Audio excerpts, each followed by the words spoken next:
The old man built. The old man built. The old man built. The old man builds. The old man builds is broken in the head. People not seeing reality has put them in the red. Where conscious and spirituality restricted from the norm and replaced with the ignorance of basic magnetic form. The geometry of God keeps running through his head. That's what makes old man builds broken in the head. The old man builds. The old man builds. Spheres of destiny are spinning in his mind, making him travel back and forth in time, battling the establishment for just a little recognition. Has him forcing the world to understand his premonition. That world will have all the technology in the end, even if it means his life will fail to instead. The old man builds. The old man builds. The old man builds. The old man builds. Hello, everybody, and welcome. My name is Nathan, otherwise known as Old Man Bills. Guys, we have Victor Sears here today. Victor, what's going on?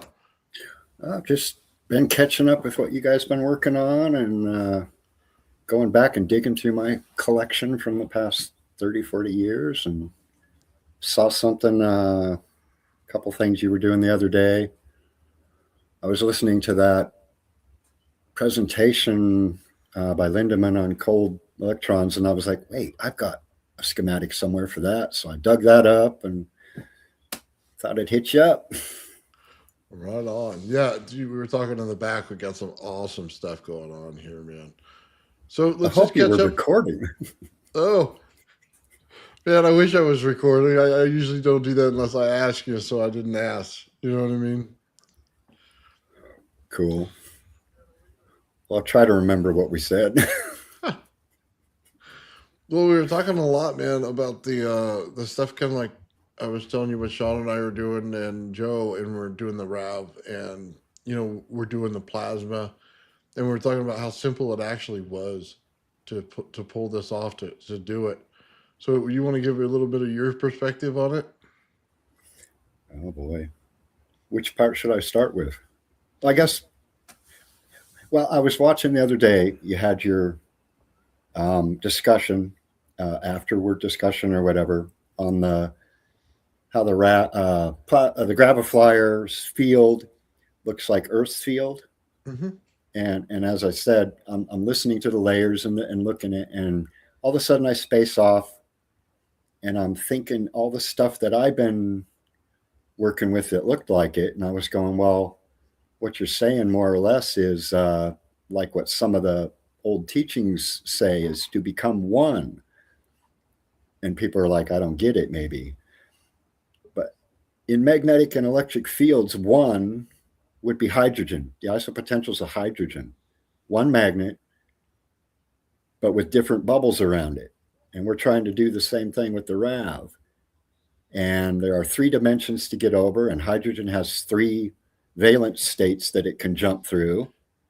So hydrogen's valence bands, I mean, I've been watching you and Fractal Woman and all these people that are coming up with some of the same stuff. I mean, we're synchronizing.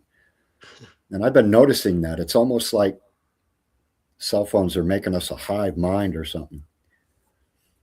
But then after realizing that bubble thing, I'm going, well, then a plasma bubble is what we want. We want to get inside that bubble. And I was going, that's something that I've been looking for years. Watching Benny the other day, he had someone on there talking and stated that plasmas have 3 main structures. And he said tendrils and sheets and bubbles. And I went, I had never heard that one before. I knew about the tendrils and sheets. But then I was like, okay, then what I'm looking for is the way to generate the plasma portable with me, battery operated, with the right frequency to do the proper spherical harmonic to imitate a state of hydrogen with a cold electron, so that it does not spin up enough to leave orbit and weaken the bubble. So it has to be cold. I discovered, rediscovered, going through my old books then, a cold electron source. And it's considered and non-destructive, so you can use it to explore nature. And it's called Kirlian photography. And it uses cold electron emission to light up the subject, such as a leaf. And the book I'm getting it from, it's rather old. I don't know if it's coming. Is it coming through backwards? No, we see it Yeah. Good. See the leaf? It's lit up by Kirlian. So that means you can touch it. You can be in the bubble. That's so cool. And then the other point that we were talking about that I think a lot of people maybe your graviflyers should have lifted off, but you had them upside down. Yeah. And that immediately would suck to the earth harder and never leave. Because as we said, heat rises. So you'd want your hot electron on the bottom. Cold drops, so you'd have your cold electron on the top. You immediately have that adiabatic process that's going on in the atmosphere. You're going to get lightning when the hot reaches the cold. Boom, there's your bubble, if you can control the frequency. So it made me think, okay, I'm looking for a spherical harmonic that's going to be big enough for me to get in and do this, which is going to be a voltage pressure. And it might liken to hop fibers, hop vibration. I don't know if you guys have heard of that yet. There's people working on gravity where you find the right hop fiber, which is this spherical harmonic thing, to find the direct line through your middle, which is your gravity line. And from there, you can control that and lift off. And then using gyroscopics, which is already in the graviflyer, you can motivate, because a gyroscope will go the directions it's tilted. Right. So all you would have to do is aim the axis, and then it follows the axis. And that's why them UAPs tilt. So hold on. He said something earlier that just got me. He goes, it wants to tip over because the gyroscopic it can't, and because it can't tip over, it has one direction it can go, which is up. It's a good point. Totally blew my mind. Go down. Which, by the way, Victor, and good to see you, man. It's been a long time. I see you're left unchanged. But yeah, it's an experiment I did several months ago. Right, I got this little aluminum cap, like a soda cap. I rigged it up in such a way that I was able to get it to hover ever so slightly above the surface that it was sitting on. Right. It was hooked up to wires and crap. I mean, so it had electrostatic damage.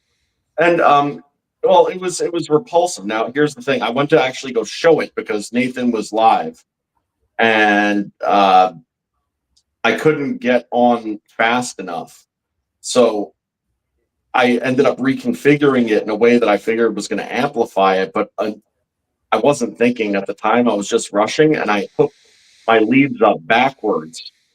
And the thing was locking to the table, like locking to the table 100% down, like, and then the entire environment around it kind of went like vibrational. Yeah, the entire environment. That was my experience with it. And then I actually video recorded it, and it happened so fast, and you could see the camera glitching in and out during these times, like almost autofocusing. Except the thing is that it was right at those same times I was experiencing it, and what I experienced was going on for 10, 20 seconds before I killed the reaction. Yet you see it going in and out just for a short duration.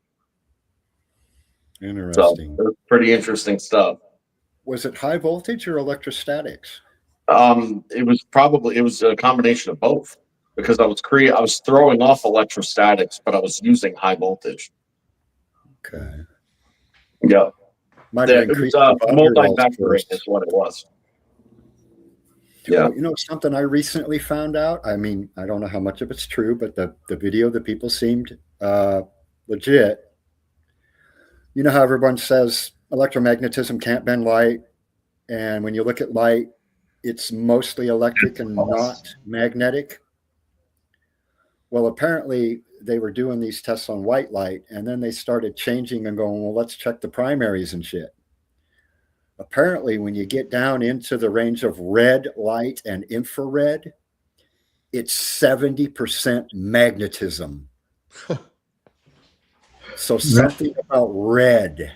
Right. So ultraviolet white light, it's like there's no magnetic, but then the infrared red light, that's just hot light, hot radiation, which is inverse of magnetism, that like right with heat, but yet in that light wave spectrum it carries the magnetic force. Quite interesting. Yeah, I thought so after hearing Dr. Wu the other day say that it's all magnetism. And Yeah. that's the same thing it says in the awash speed.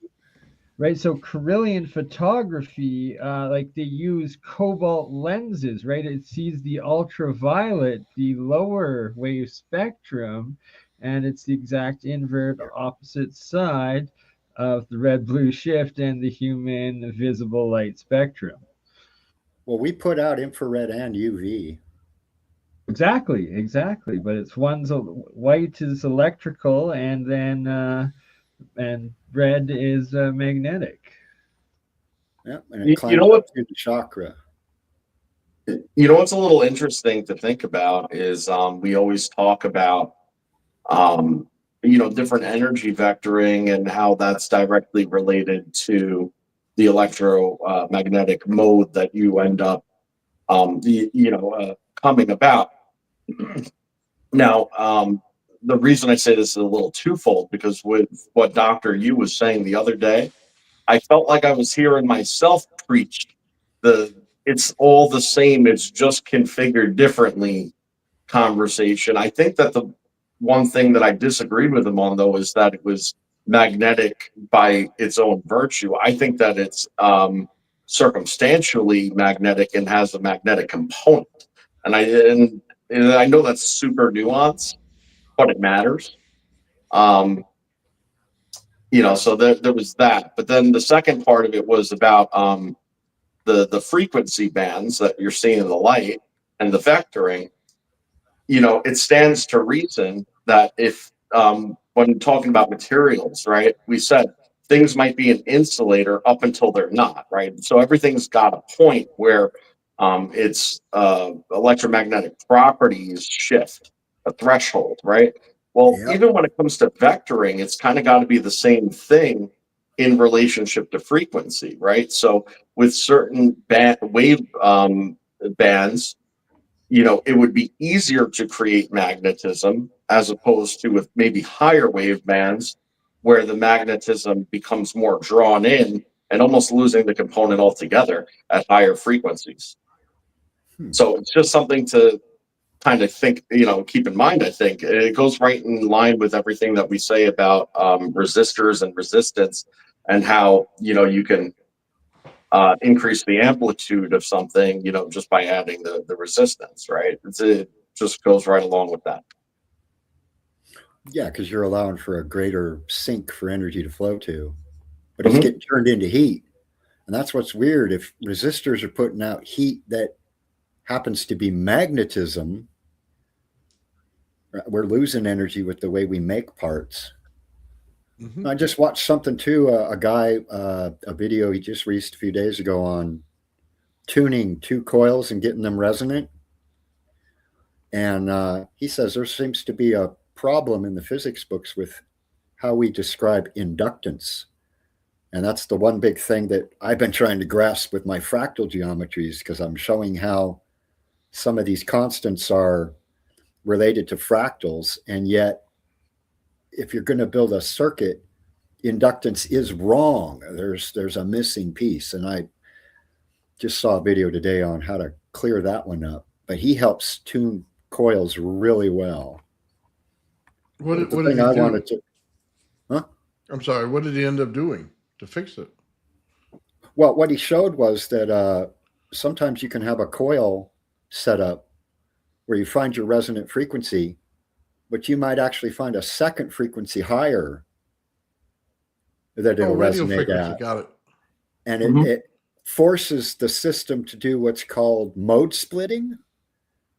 So it has two frequencies going on, which we know will create a beat third. And sometimes that is just going to turn into distortion and break your coherence. Sometimes it could be reinforcing. And I found a video I think is going to just blow some of the coil people away. It's definitely going to work with the solfeggio music people, the golden ratio people. It fits in with, like I said, a year ago, that fractal geometry led me to something called knot theory. And then you talked about those pillars with knots. I'd like to see that. Oh, yeah, there's a whole temple of them. Yeah, with the pillars with the knots, and they tell you how to tie them. And yeah, it's really cool. Huh, yeah. You know, the layers and the RAV work that same way. So they break out into the different frequencies that are slightly offset. And they have these sheath layers, if you want to call them that, which is basically two interacting torsion zones that are occurring because of the differential, in both density and surface area. Okay, so the torsion turns somewhat laminar, if not laminar altogether. And that laminosity between the two of them allow them to like roll off of each other. Like the way I put it was like a root supercharger. You know how they just roll in with each other, just causing the it's basically a gearing system. It's a fluid gearing system, no different than a transmission. Yeah, it reminds me of Transformers. Well, not necessarily a transmission, but a rear end. It's a pinion gear. Differential. One goes into the other, so one rotates this way as this one rotates this way. It's like a torque converter. I just got to bring up back to red and blue and hot and cold electricity and DC AC and understanding that. And when you're talking transformers and a inverter to invert, like that root word of it from DC to AC, and then when you go AC to DC, the other root word of it's a rectifier. So when you understand the etymology of that's another major thing in understanding this all. Did you know that before the transistor, they were vacuum tubes? They were called valves. Yeah. Like a faucet valve. Yeah. Exactly. I made a discovery today, and when I saw you were coming on, first of all, I'd have popped on and say hello no matter what. It's been a long time. Me too. So I quickly want to show like Christmas cheers, and I don't usually drink, but when I do, you best believe it's in style. And so we got the Monte Cristo, right, Cuban cigar, and then we got, of course, Royal Canadian, breaking it out hard. And so, so we got, of course, the ice cubes that gold ionic with the fields. You got to make it proper because it's. Hold on. Let's see if we can show. Do you have it in there? Let me see. The fields. So, did you find you can safely eat that, or is this experimental? Oh yeah, I've been doing this for like 8 years now, consuming this gold ionic. And lettuce plants, when I gave it some of the purple golds monoatomics, they grew 6 feet tall. And just with this water, it grows 3 times the yield size. Bernie, your timing couldn't have been better at cutting me off of something important that I came across today, because you're actually showing a part of it right now. Right? That's the synchronicity. So that's why. I'm just pouring the drink so I can see before these ice cubes melt, and then I'll let you get back onto it. But yeah, it's. Well, yeah, no, the ice cubes are a huge part of it, right? So, I found another smoking gun today, though. Very nice. It's important stuff, man. All right, so check this out. We know that Sean was getting the fractal snow. as he likes to call it, or as I like to call it, the low energy state condensation. Okay. Then we saw that he also has the actual permanent crystal structure that mimics that fractal snow on the one side of the intermediate substrate. Okay, and it's in both cases dendritic. Okay, so Would follow. right. So this is why I wanted to bring it up with Victor here and see what he had to say.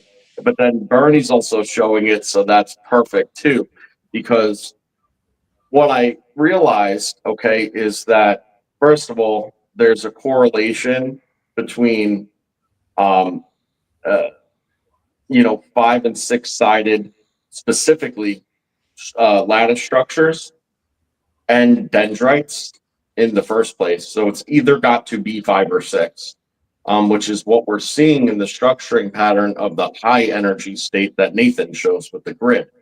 Now, to make that, this is the smoking gun. The dendritic formation only occurs and crystallizes in low energy states. That is the only way that it reaches that formation is under the lowest possible energy state of a phase shift. Yep. Okay. Or transition. Transition. Correct. That's a phase shift. Well, phase. Yeah. Okay. Yeah. Same thing. Sorry. Go ahead. No. So that's the math. That fits the ancient math too. Think about it. One of the things that ties to the golden ratio is that 6 divided by 5 is 1.2, 6/5. It brings about your music and the 6-sided structure on Saturn and all kinds of connections. But the 6/5, that's part of my fractals and vortex. Count 9, right? So when you count 9, I don't know if you saw any of my work that I did on 3, 6, 9 and spiral mathematics, Victor, but there was this hypothesis that I proposed that the relationship of the 5 to the 1 in that sequence, is the completion of the dual rotation. Once that is completion and it's cycled around, the 9 count, okay, adds the third vector, being the 3, 6, and 9, and then that opens up a 9 to 4.5 point relationship that is a pulse third vector, and that brings the math separately from a count 9 mathematic to a count 10 mathematic on the other side. I don't know if that makes sense, but it's the best way I could put it. Because I remember telling somebody years ago that the 9 base math and the 10 base math that we're given doesn't work, because like 9 is supposed to be the geometry building perfection number, and so when you go to 10, you're trying to pass perfection, and so it encloses it all in 9. But so it never, so that happens to exactly be the point. It's not ever 9 to 10, it's 9 plus 1. Because the plus 1 then is the establishment of the 4.5, which is the 10th point. I love everything you all are saying, and sorry to interrupt. I just wanted to show. I did pour a little bit of the purple gold 24 carats into my royal purple crown royal ginger ionic gold drink, and tying it all together and what you guys were just discussing with valence shell phase shift fusion. Okay, so everything you guys just discussed, that is my model. VSPS fusion, valence shell phase shift fusion. So yeah, just soak that all in, and I'm gonna shut up and let you continue on. So what I was saying about the establishment of the plus 1, right, with the 4.5, is that what it does is now that repeats the cycle, okay, which makes the sum of the whole 2 rather than 1, with an offset differential of 0.666 to 1.44. So that is the transition from the 9 to 10 doubling around. I'm going to have I don't to know see if that that. makes sense to you. I'm going to have to see it because the numbers alone that you just said, if we were to take the 4.5 and add the 1 to it for the 5.5, and then that other number, those are part of the discoveries I've made with dealing with fractals and golden ratio. And it's weird. Oh yeah, y'all are on the 9 many- code. It's a big thing, and it has to get into well, basically what sacred geometry, pi, phi, and a lot of what Terence Howard's figured out with his linchpin model and the vortex-based mathematics of the bubble fusion and bubble energy density transfers. Just to add that in. I'm sorry, you were saying, Victor? I'm trying to transform what he said. Where was I? You were going on valence thing's taking me back to fractal. discussing hydrogen and the three. No, yeah, the fractal math. There you go.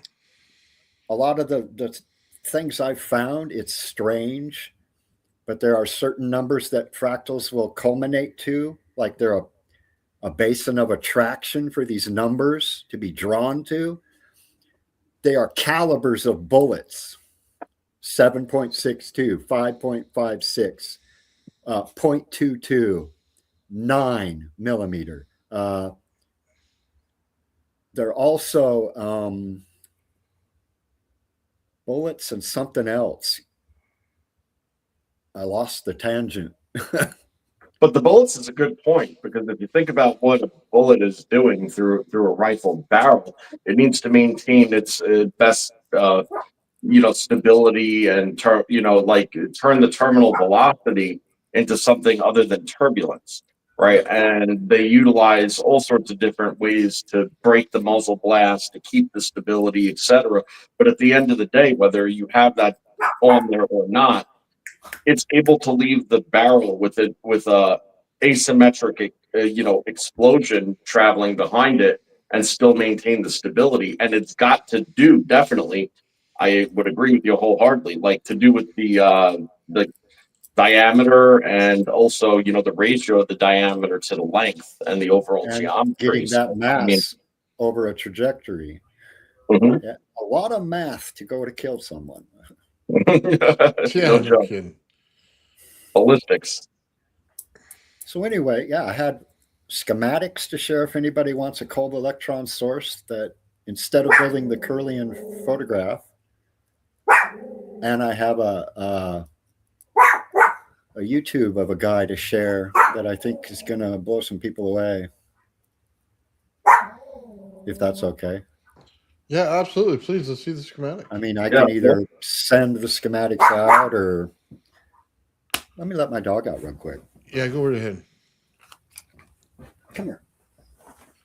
Man, this is exciting. I'm so happy to have him back.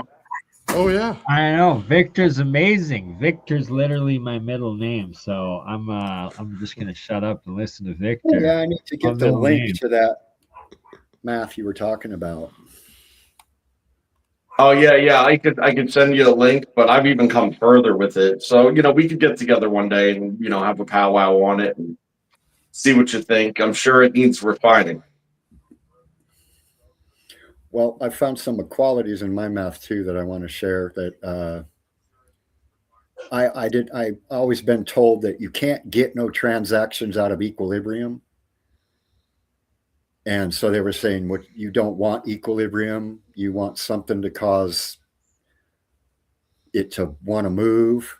And yet I'm hearing people say that the key to this anti-gravity is to maintain equilibrium. Oh, Man, you're what you're just saying is hitting right at the core of what everything we're doing. That's because the whole entire nature of it is to create a non-equilibrium state in a state of asymmetric exchange, right? So they're not pure non-equilibrium states because of the exchange, but all the exchanges are done transiently. So it's done in a field flow. Behind the scenes. Yeah. Right, it's done in a field flow. So what ends up happening is when you have the mixing, of everything in the equilibrium state, which has to exist, right? That's what the RAV actually is. It does so in what we're finding out to be a very unique way, although it's not all that surprising. It layers out, okay, and it's that very chase at the center that makes it as strong in its rotation and such and compression, right? But it stays separate, and then it's but for the eddy currents, okay, that allow for the extra dimensional geometries that allow for what I'll refer to as tunneling, right? So you have tunneling events that act as the in-out feed of the relationship between the two sides, the high energy side and the low energy side. It's that feed that asymmetrically allows them to come into a relationship. So it's not a pure equilibrium state, okay? It's always going to be more this or more that. It's an asymmetric stability that's able to be created because of the stability of the environment, the desire of the one and the other to combine in small bits they are under those conditions. But it's the asymmetric exchange. You see, if it was equal, this side and that, then the ratios are off. It doesn't work. I got a brainstorm going on. I watched something about microtubules, which correlates with graphene tubes and all of that. Mm-hmm. And it made me realize why we experience time when time is not a flow like we think, it's static. They say that the bigger set of connections you make, and I'm thinking of what you're saying is being these two layers, we're creating connections, entanglement, whatever, nano wormholes to it all, right? So between the two layers, the energy exchange would make the wormhole. That's like the nanotubules in our brain. And they're saying that the more dense you get a network, the slower it experiences time. So what if we can get our bubble to work its nanotubes to a minimum set of connections or maximum to actually control the dilation within? Absolutely. There's an article on time control using bubbles in Scientific American, probably after 1991, because that's when I got out of the hospital and was getting into that. This guy, it's not Aronov Bohm, but I think the guy's name is Aronov something. But he says that gravity in essence is like this pressure on us. He says if you can get in the middle of a sphere, a bubble, a balloon, and blow it up and then get it to oscillate, time will go backwards because you're dispersing gravity to the outside of the sphere in a larger, weakening it. And if you immediately decrease the bubble and vibrate it, time will project forward. And I'm sitting there going, well, that totally makes sense to why Malcolm Bendel's pressurized spherical system with the proper angular crossovers can make the vortexes to do the plasmoids on the metal, is they're being contained and not allowed to, like us on Earth. Yeah. Yeah, pretty much. I mean, the irony of that though is right, you'd have to fall into a layer, right? So if you're inside this bubble, because the outer diameter of what that's the nature of what would slow down or reverse the time, right? The inverse would be true of the dead center. And the dead center is where you would ultimately get attracted to, but for something not keeping you off of it. Well, that's where you are when you're in the bubble. Right. For time translation for a person, they were saying you would need that. And the only thing I can think of is to be able to blow up a plasma soliton around something, which means you got to be inside with your antennas making this pressure, or you'd have to be in a gigantic vacuum chamber pulling the bubble around you. And there's only like NASA that has that. So, I mean, interestingly enough, there's major correlations with, like transcendental type meditation, circumstances where, the whole idea is to allow your thought, your brain activity to basically reach such a high and low state simultaneously that, you're basically working yourself off of Planck's scale. And the idea of that is to be able to reach that state of expanse, like you're saying. And once you, reach that state of expanse, it's sort of, there's a point of no time, where you're just ambient with the static that is, right? And that's sort of that process. And it correlates directly with it, because it has to do with where the consciousness in that state, where it is. Lower the frequency, the greater the expanse is the deal. The higher the frequency, the more focused and pointed the expanse. But I seen a report where, sorry. Oh, I was just going to ask, didn't they do that experiment where they had people that looked into different times and stuff? Yeah, but they used aluminum around them like a mirror. Rev mirror. The Cozy Rev. Yeah, so they created the eddy currents in one way, and they just had to create the magnetic field in the other in order to make the time change for the person. So if they're putting off a higher magnetic field than most other people, then it would change the experiment, wouldn't it? It would give you the ability to change in the time. Yeah, I'm not sure how that one worked. I know Yeah, there's a guy it worked in the sense of consciousness, but like as far as physicality, the density levels are still, you're only right, because you're only playing with one aspect of it. You're playing with the energy aspect of it, and you're leaving the physical attribute of it behind. If you were to actually able to catch a physical attribute up to it, then it would be same. But that's the thing. You're traveling within your own body, which means that you had more particles of iron in your body than most people, which you have a higher magnetic field, which means that the only thing you needed was a high eddy current on the outside in order to create the structure within your brain itself. You didn't need it to go any further than that. But if you wanted a field bubble, then absolutely you would have to put it into a field bubble form, which is exactly what the Gravity Flyer is doing. It's compressing it in air, not in a bubble. That's why like an outside covering in aluminum would be so much easier for it, because it would be able to form it easier. Go ahead, Victor. I see it in your face. Oh, something just clicked. Are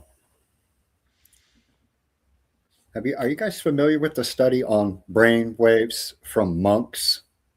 And they have these monks that are in these highly meditative states where they're like producing theta waves. Mm-hmm. But then they say that they have not lost their attention to the world, which would be a higher frequency. What they do is, what they found was that you can have a low frequency brainwave, but then on it, like it's a carrier, is a much higher attentive wave.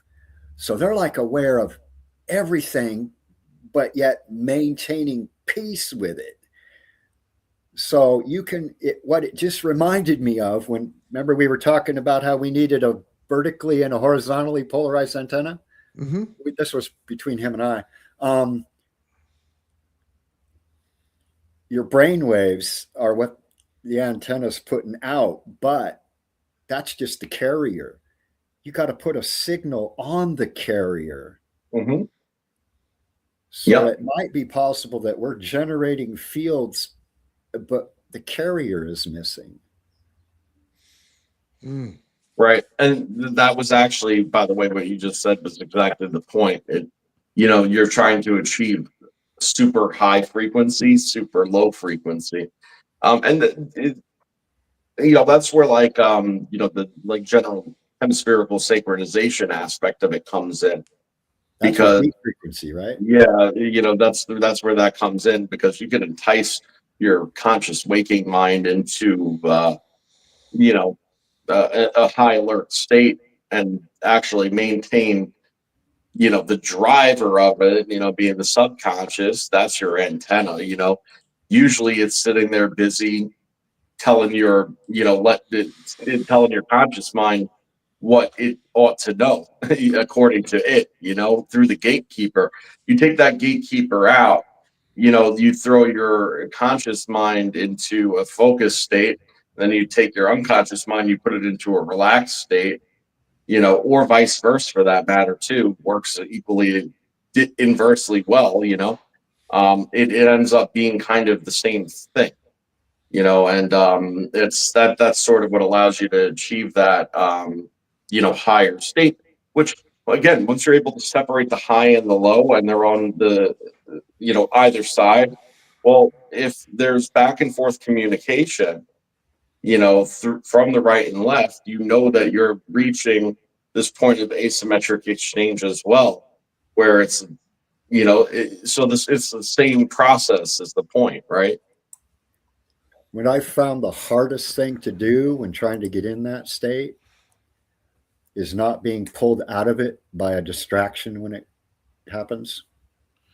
Because sometimes I'll be in a state where I swear I am in another location talking with people. I'm learning and conversing. And all of a sudden, a knock or a doorbell or a ring will jerk me back. And then half of what I think I just learned is like not brought back with me. So maintaining that piece of meditation during distraction is so hard nowadays. Well, the thing is that entire experience just lies in your subconscious mind. So once you disturb the communication between the two, it's cut off. So now comes the ever old problem of finding out what you already know. Like, I think we're all connected to the record, the Akashic. Oh yeah, so man. we all There's something already to that. know. By definition, we are all connected to the Akashic record. And funny story about that, I went and I met up with my former 33rd degree Mason worshipful master the other couple months back, and I told him about my buddy Johnny Enoch and my podcast partner Julia Kamen, and them remote viewing a bunch of stuff on my life. I was like, do you think they're government agents, or do you think it's legit?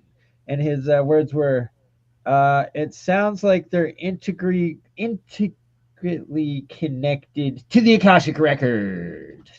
And yeah, right. So it was like they literally remote viewed something that happened in my life 20 years prior, and it was when I was in Montreal, and I was with Wu-Tang of all people, and it was some wild stuff, but it was like it shook me to the core. But yeah, anywho, just figured I'd throw that in, Akashic record related, because we are all connected to it. Round two, cheers. Sorry, I'm getting a little tipsy. I don't usually drink fine whiskey and smoke fine Cuban cigars, but when I do it with monatomic gold and class. Okay.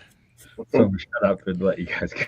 So isn't that the point, right? So if all the stuff is the same, and it all tends to just be, everything is just another layer of some waveform in a medium, right? And some are stuck and some is not, like the whole point being that you're part of the soup, right? Like when you make chicken soup, right? You take an entire chicken and you have a chicken, and then you put it in the water. And when you come back, yeah, there's still chicken there. Okay, but there's chicken soup in the pot. The water is got the chicken in it, right? So now the chicken is part of the water. But guess what? It was always part of the water, and that's sort of the point. It's all connected there. It's just a matter of finding the connection. the chicken or the egg? Wait, they're all from the homunculus, so they Oh, came God. simultaneously. The homunculus. That's so disturbing. Okay. I think he just wants his own little midget. Oh, Mini me. Mini me. Yeah, you beat me to it. It definitely don't. It's that it scares the shit out of me because it's like the egg and the chicken. Well, you oh, can have a you're half so. human one if you want, but I sure the F wouldn't. But maybe it's how the dog men and the bird men and the different things from before happen. I have a sneaking suspicion, but yeah, Bernie, I you're intend so. to do it. I don't want me no freaking chicken homunculus. No, you're getting a homunculus mini Bernie from now on, man. Mine is only cartoon. It's Bert and Ernie, and they're cartoon homunculus. Okay. I'm gonna send him a picture later of his little mini me, his little homunculus. My loogie has eyes. My loogie has eyes. Oh, Bernie has minions. It's so oh, true. that's even better. Like 50 little Bernies following him, like So, coming out of the oh my jars. god! If you guys aren't aware of the Burn-Eye Crypto Alchemist lore, my second camera is Bert and Ernie, the cartoon homunculus, and my third camera is the alchemical minions, and it's a bunch of little minion freaking. So it's like these guys right here, because you I got think we, I This think we have wound homunculus him has up. like a club minions foot. and with the I've seen it. minions. But I then there collect are those guys homunculus too. minions, so there's even more to it. But it's just the same. Watch out. They're going to be sipping your powdered elements soon. I currently am with fine aged Crown Royal whiskey. Well, you better watch out, Bernie. Last time they got you sleepwalking, and then they threw you in jail for the night. Oh, that's why I'm having a drink before I sleep tonight. All right, just Hard keep me finder. down. You better lock yourself to your bed, chain yourself up. Dr. Jekyll. Yeah, well, Oh, everybody knows that one guy turned himself blue with the colloidal silver. I mean, Bernie's going to turn himself purple. Yeah. then they're going to Be send the him to purple McDonald's. Smurf. Or to make worse big- off, I'm going to be racist. I'm going to turn myself white from white monoatomic. But you're already I'm white. a racist white powder. Okay, I'm a seven. You know, that's strange you said that. That makes a possibly total understanding of why in Hindu over in India their gods are blue. Maybe they had the monoatomics long before. Exactly right. And the blue beings and like Thoth in alchemy, the blue-headed humanoid, and there's so much to it. Yep. The song goes with it. It goes la la la la la la la la la la. It goes, what's the word? The bird is the word. The word is bird. The bird is a word. Totally Smurf, bro. Yeah, or we got Okay. and minions in Willy Wonka's Wild House today. Whatever you want, we got it all. Wow. Okay. Here's the Moving thing: on from I'm that. not blue, ought to be, ought to boo. That will kill you. You don't want diatomic oxide blue. This We don't stuff get into here, that, will Bernie. kill you. Give you heavy metal poisoning. Just the weirdo minion homunculus can handle it, but not you. Okay. I think that's enough. I don't even take aspirin. You want the straight purple. That shit look like a urinal cake, Nathan. But really, you want the white monochrome, if anything. Wow. Hey, I'm trying to get one of those live. Let's get back to some anti-gravity stuff, guys, and let's get back to some spherical stuff. Hey, Well, real quick, that movie that we were talking about earlier, Victor. Yeah. You found it? I think this one is it. And it's called Explorers 1985. Explorers. You found it. When I saw that, I was like, oh my God, the Stargate and the pyramids, that can wait. So you want to explain what the movie was about real quick? the kid has a dream, which I realized is the same thing as having a download in this. He gets a circuit diagram. And so he builds it and realizes it requires a computer. So he gets a little 9-volt Timex Sinclair and hooks it up. And when he turns it on, it pops out this plasma soliton bubble. 1 diameter, it's there. Well, they learn when he turns it on and it traps one of the kids, and he's trying to mess with it, and it goes right in the ground, takes off, goes off somewhere, comes back, and he realizes it's inertialess.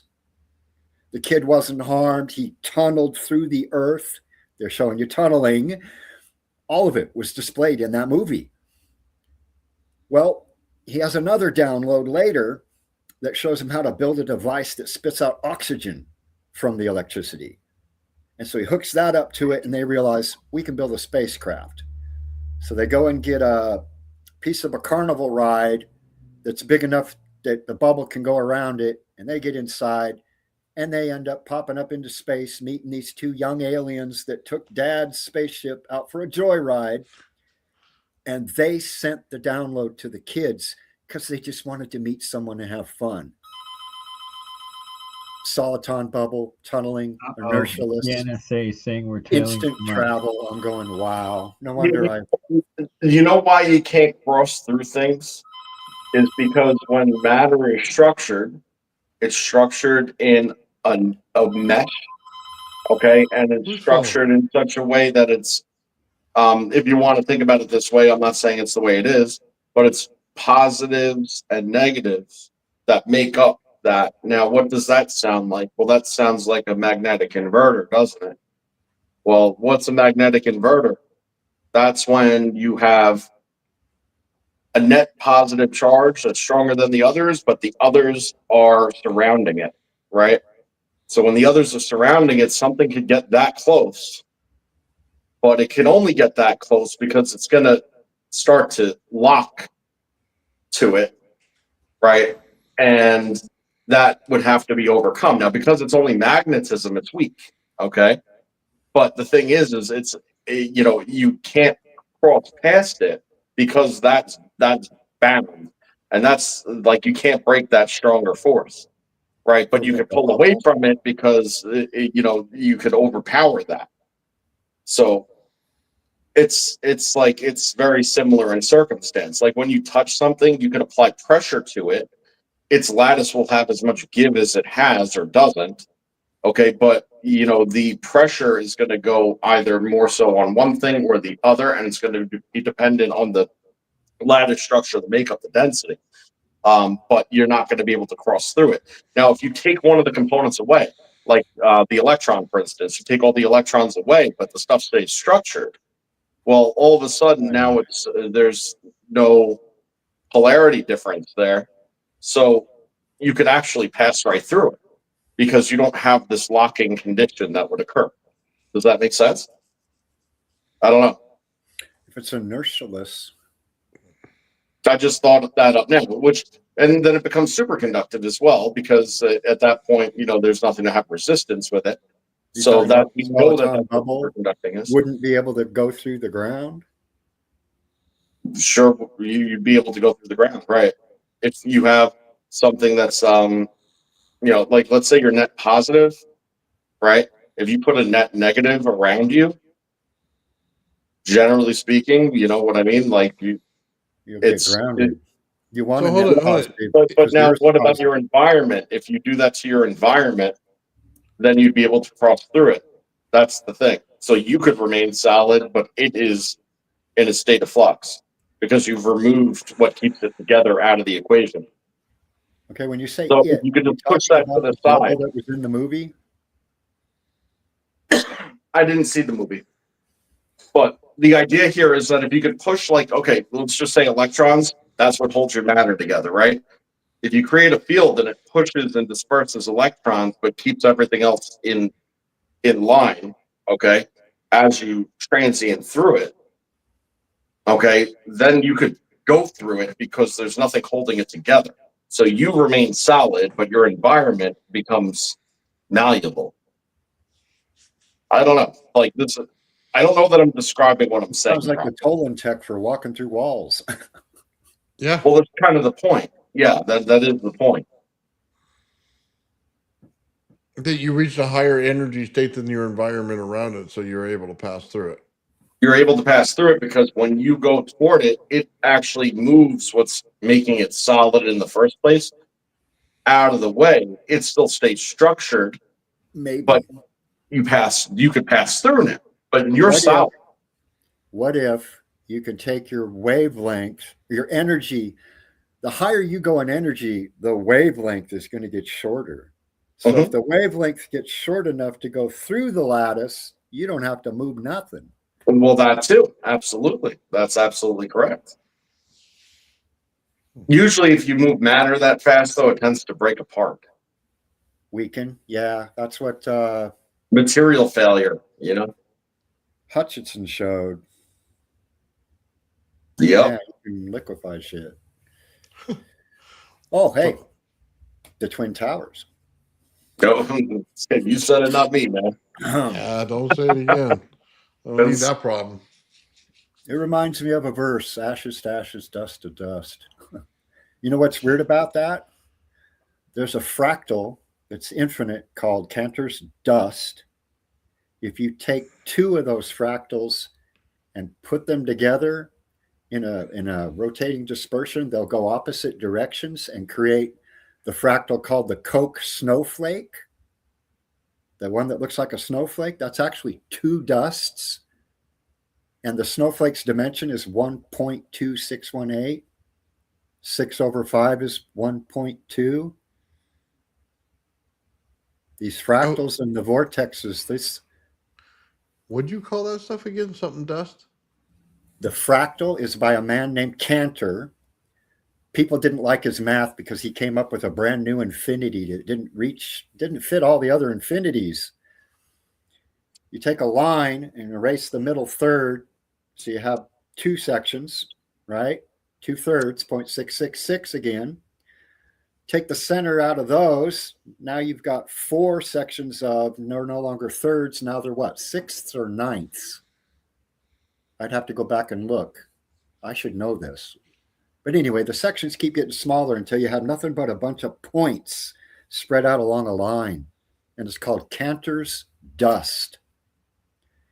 It is the fractal that Benoit Mandelbrot, the man who discovered the whole Mandelbrot set. Okay. So when you look at that pattern of the Mandelbrot with the little nodes, it looks like a man sitting there. Mm-hmm. That's every potential fractal drawn with one single line. They're all connected in one line. Like Jainism, the red thread that passes through everyone's ankle and connects us all. Mm-hmm. Okay. That Cantor's dust that is in my math where I found I can create all of the physical properties and geometries, two numbers.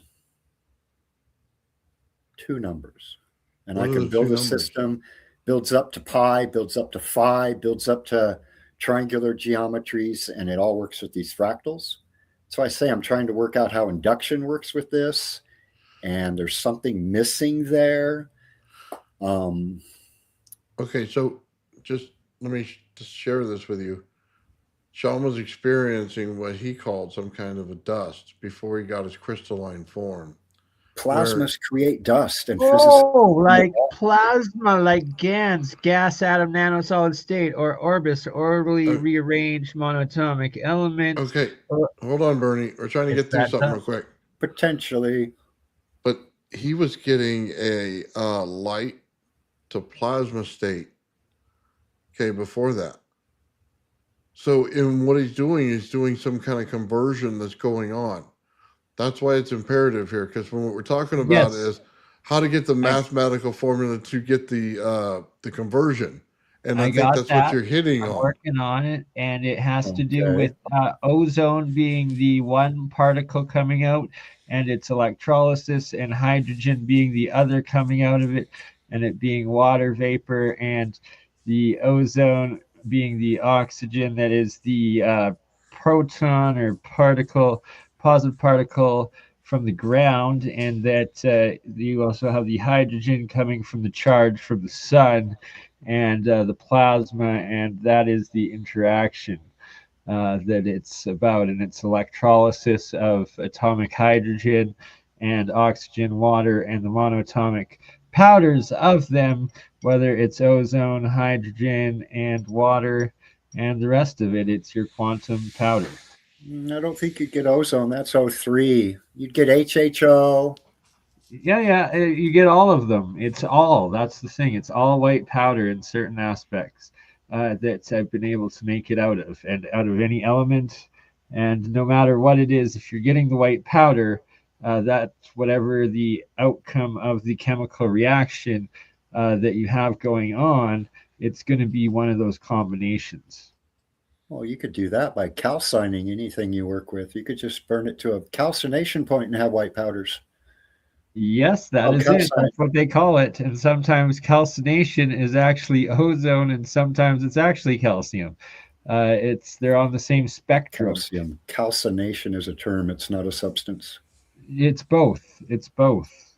Calcium is a substance. Calcination is a process. Yes, absolutely, 100%. And it's that there's many meanings to both, but they're intricately related in advanced nuclear electrochemistry / alchemy. But that's a whole other presentation all on its own, but I'm just going to put it out there for now. Well, I have seen where people apparently are doing 5-volt nuclear reactions. That's why I was saying I'm going to use this cold electron thing to try the Pons-Fleischmann. So, Victor, you just said a key part, and that is a key threshold of all my electrolysis, is that it's at 5 volts. I always do it at 5 volts because it's the minimum threshold of those reactions, but it's also the maximum that I dare do without triggering mass anion and ion reactions, as well as mass hydrogen production reactions out of the electrolysis when in water and putting in large charges. And that is why I have not blown myself up and why I haven't nuclear radiated poisoned myself in all of these years when working with this technology. We'll stay safe then. There's always that one drink that might go thermal. You just haven't reached critical mass, Bernie. You just haven't reached critical mass. Magnitudes of energy, you combine them, it will go boom every time. So you just don't want to do it. Like, you don't want to put microwave in with terahertz, in with plasma arc high voltage, and you especially don't want it in with atomic hydrogen production through electrolysis when you have extra catalytic reactions triggering it, as well as when you also have sound, a sonoluminescence also triggering it. And that's a little bit of my secret. Sounds like you're lighting your farts when you're drinking. Is what it sounds yeah, like. but it's turning. It's not. It's turning water into your farts and lighting them, and it's doing it on a mass level. So, you can turn water into wine, or you can turn water into farts, or you can turn it into nuclear plasma. It's all up to you. Okay. Hey Nathan, I wanted to show you guys something, and when we have Victor on too, I think it would be cool. I'm gonna go find it and message it to you. Okay, I'll be right back. Okay. I'm also gonna simmer down because I'm 3 deep, so I'm just gonna be outside having a smoke and letting you. You're already this gone at 3 deep. Up for a day and a half. I was going to bed, and then you guys came on with this, and I was like, you got like a cheap date right now, but it's all good. So, yeah. That would just too epic of a guest, too epic of a talk. I don't usually drink, but when I do, I'm doing it in class, so I'm gonna shut up and I'm just gonna let you guys go. Okay.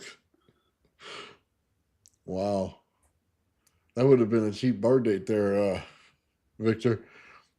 3 in. Wow. It could be the alcohol is allowing the additives to be absorbed quicker. Oh, there you go. The monatomic coming in quicker, the blood-brain barrier. That's awesome.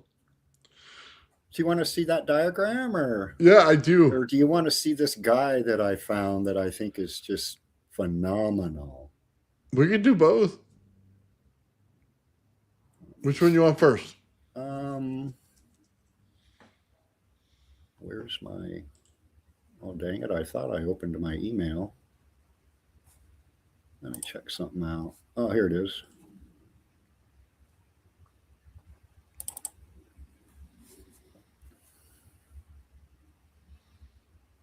Okay, where's that? Bing. Should I share then? Yeah, go ahead and hit share and pop it up. I'll put it on the screen for you. Share screen.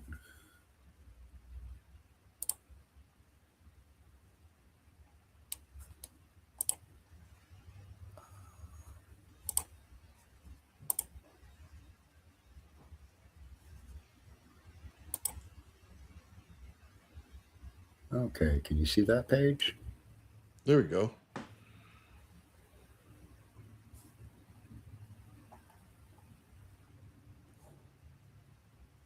So yeah, I don't know if anybody's really into it, but it says the photographs are direct contact prints on film or paper using a high voltage, high frequency power supply.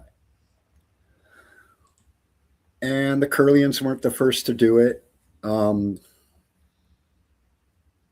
Do I have the next one? Oh, it ain't going to do a slideshow. Dang nabbit. So I guess people can take a picture of that one. Oh, here we go. Where's the rest?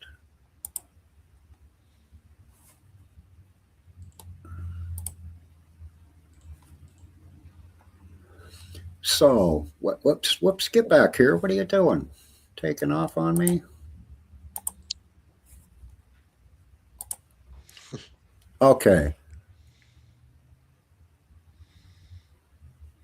The part I liked was this: high voltage potential causes a cold electron emission that is rich in ultraviolet light.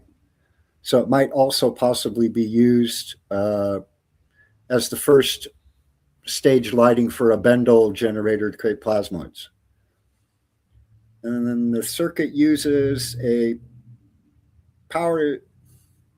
TR1's a step-down transformer that gives you a 25.2 volt AC line, but then it's transformed and rectified down to 5 volts. So this should be able to be done with a 5 or 6 volt supply, which I like because you can take it inside the ship. It says a 4049 hex inverter, so that makes it digital, that 2 gates off the inverter are used to set up an adjustable oscillator using C2, R1, and R2. And the oscillator is adjustable from 500 to 10,000 hertz. So it's a low frequency, which keeps the electron spin slow so that it doesn't attain escape velocity from the plasma you're trying to maintain. Make sense? Mm-hmm. Okay. So I don't know if we want to zoom in on this circuit or if we need to. Yeah, if you could. Let me see if I can surround it and zoom in. Maybe I should try a different program. And this was called what kind of a circuit again? Kirlian. It's a high voltage power supply, but it's made for Kirlian photography. Capital KIRLIAN, I think. Gotcha. So it's a Russian researcher named Semyon Kirlian and his wife Valentina. They made photographs during the 70s and published a book called Psychic Discoveries Behind the Iron Curtain by Sheila Ostrander and Lynn Schroeder. So what they found was it is a Kirlian photography has the potential to become a scientific instrument. Notice the operative word potential. Despite any claims to the contrary, this type of photography cannot, as of yet, be used for any medical diagnostic purposes. This is, remember, back in the 70s. And this book was produced in 1993, I believe, that I showed you. But it says, herein lies the key for legitimate research by controlling the variable factors like conductivity, pressure, and humidity, as well as the frequency of the discharge.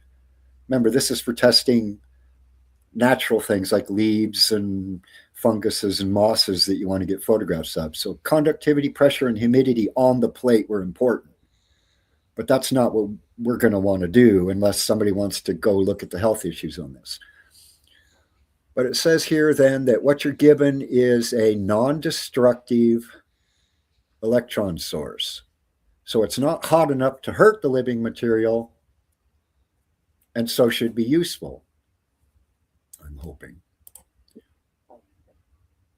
And it uses a automotive transformer. This transformer over here is a car transformer. And yet, if you take this whole side over here, that's the 5-volt section. All you need is 5 volts to run this logic chip and fire the transistor, which then fires a MOSFET to the auto transformer. And they show it all sitting in a box. Now, I've never seen an auto transformer like that, but apparently this is rather old or a small car. Then the circuit sits in here. And then when you close the lid, you've got your potentiometer, your power button, and a metal plate and a light. And the material goes on top of that plate then. Well, it reminded me of a lot of Tesla inventions that were showing plates with radiant energy going to the plate and being collected. Well, this in essence is that invention run backwards. Okay. But I thought the cold electron source with proof of its frequency range might be useful to us. Oh, absolutely. And then it gets into how to do exposure, and this is probably the part people want that I need to blow up. Just a minute ago, I was able to zoom in on it. I think you just use the scroll button if it lets you. Yeah, it wasn't. I'm in a different. Let me exit the slideshow and see if I can. Oh, There it here we goes. go. Let me just go pick the page I want. Oh, no.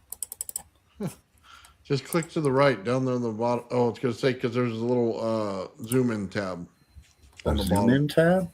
Yeah. Just click that back up and check it out. Okay. We want the schematic now, right? That's the last page. Oh, I see her. All right. Screenshot that there parts list. I think we're on You the wrong can page. see how antiquated this is. Hold on, I think we're on the wrong page. I'm getting your folders. I'm not getting the right page. Oh, I see. What happened? Oh, that's weird.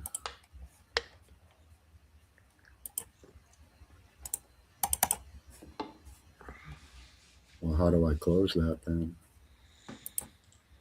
Oh no, I'm gonna take it down until you close it, and we'll put it right back up. Okay, here we go. Maybe.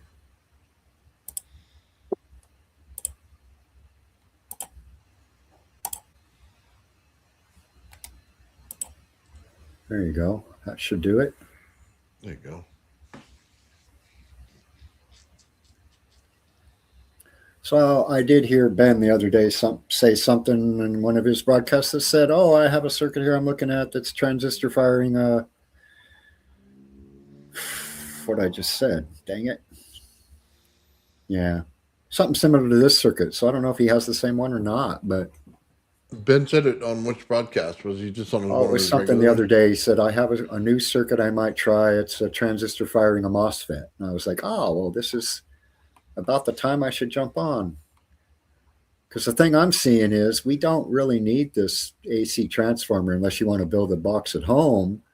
We can go straight to the 5 volts, and make this thing portable and put it inside the RAV or the Graviflyer. Gotcha. You're saying that was just a drop down voltage coming out of that transformer anyway. Well, yeah, they're going to drop it down and regulate it with a voltage regulator, and So it might be possible just to pass it and go straight to this 4049 hex inverter. Nice. Because what it's in essence, what it's doing is like drumming the circuit like your 4 fingers drumming on the table, and then you can go faster and faster up to 10,000 hertz. And it's kind of funny that 10,000 hertz, if that's the drop off, that happens to be one of the crystal modes of a diamond. Ooh. That's a frequency that will stimulate a diamond. Wow. So let me think of how this works. So you're saying it's putting off different frequencies, but in sequence? No. How the hex inverter is getting its firing rate, because you want a really fast transformer to get those short impulses, right? They give you the higher energy. It's firing gates inside the hex inverter. It has 8 gates it can turn on. So it's in essence being tuned to go. I was asking because I found in my 1 megahertz Tesla coil, I found 4 different resonant frequencies, and based on the capacity, based on the capacitance level, I could switch them on and on by just pushing a button by each one and turning it on and go this resonant mode, then this one. But if I hook up 4 coils and then I can do them, I can start playing with the resonance modes in between the coils. That'd be neat for, because 2 creates the beat frequency. Yeah. You know what I mean? And then like we said, 1 horizontal plane, 1 vertical plane would make a complete, just like TVs, they need a scan line vertical and then the shift of changing horizontal. And if you look at the back of a dollar bill, there's a little shield with stripes on it and a key. If the key is electricity from Benjamin Franklin, then those stripes are the pattern you need to cause the interference to get your time mirror or whatever to. Well, so when I ran all the numbers, by the way, you know what the numbers came to when I plugged the RAVs flow symmetries in, and then I plugged it into the vortex math. It all came out 13s. 13s? I was sharing that with Nathan the other day. Lunar. That's a lunar connection, big time. Yeah, it's the sum and difference of the right side rotation to the left side rotation with the switches. It's 13. Cool. Yeah. 26. That's supposed to be the number of the word that's in our DNA. Well, that's the offset difference between them. Inversely, it's 13. But to digress, and then the equal of one side is 13, which means it's thirds, right? Anyway, that thirds fits in with the Cantor's dust system. I got presentations I want to do on that, but I don't know whether it's like I want to do it here or I notice Old Man has a geometry channel going that don't have a lot right at the moment. And I was thinking of making some contributions there. Absolutely. I hate to say it, but the first formula I seen someone respond with, I was like, that don't make sense at all. Sorry. I need to get in there.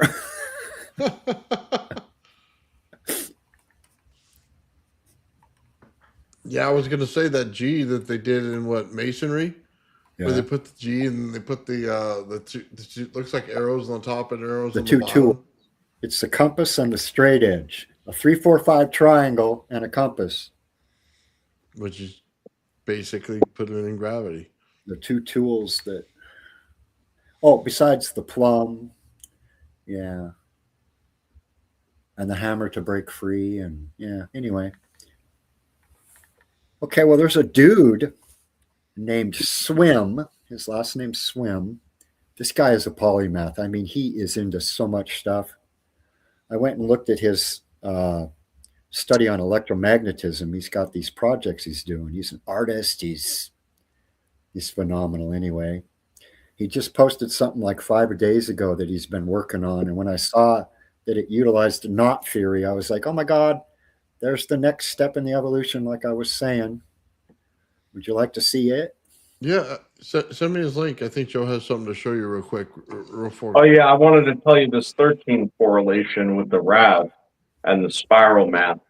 So if you look at the sum of the right motion and the left motion, okay, you have 7 on one side and 20 on the other, which the difference is then 14. Okay.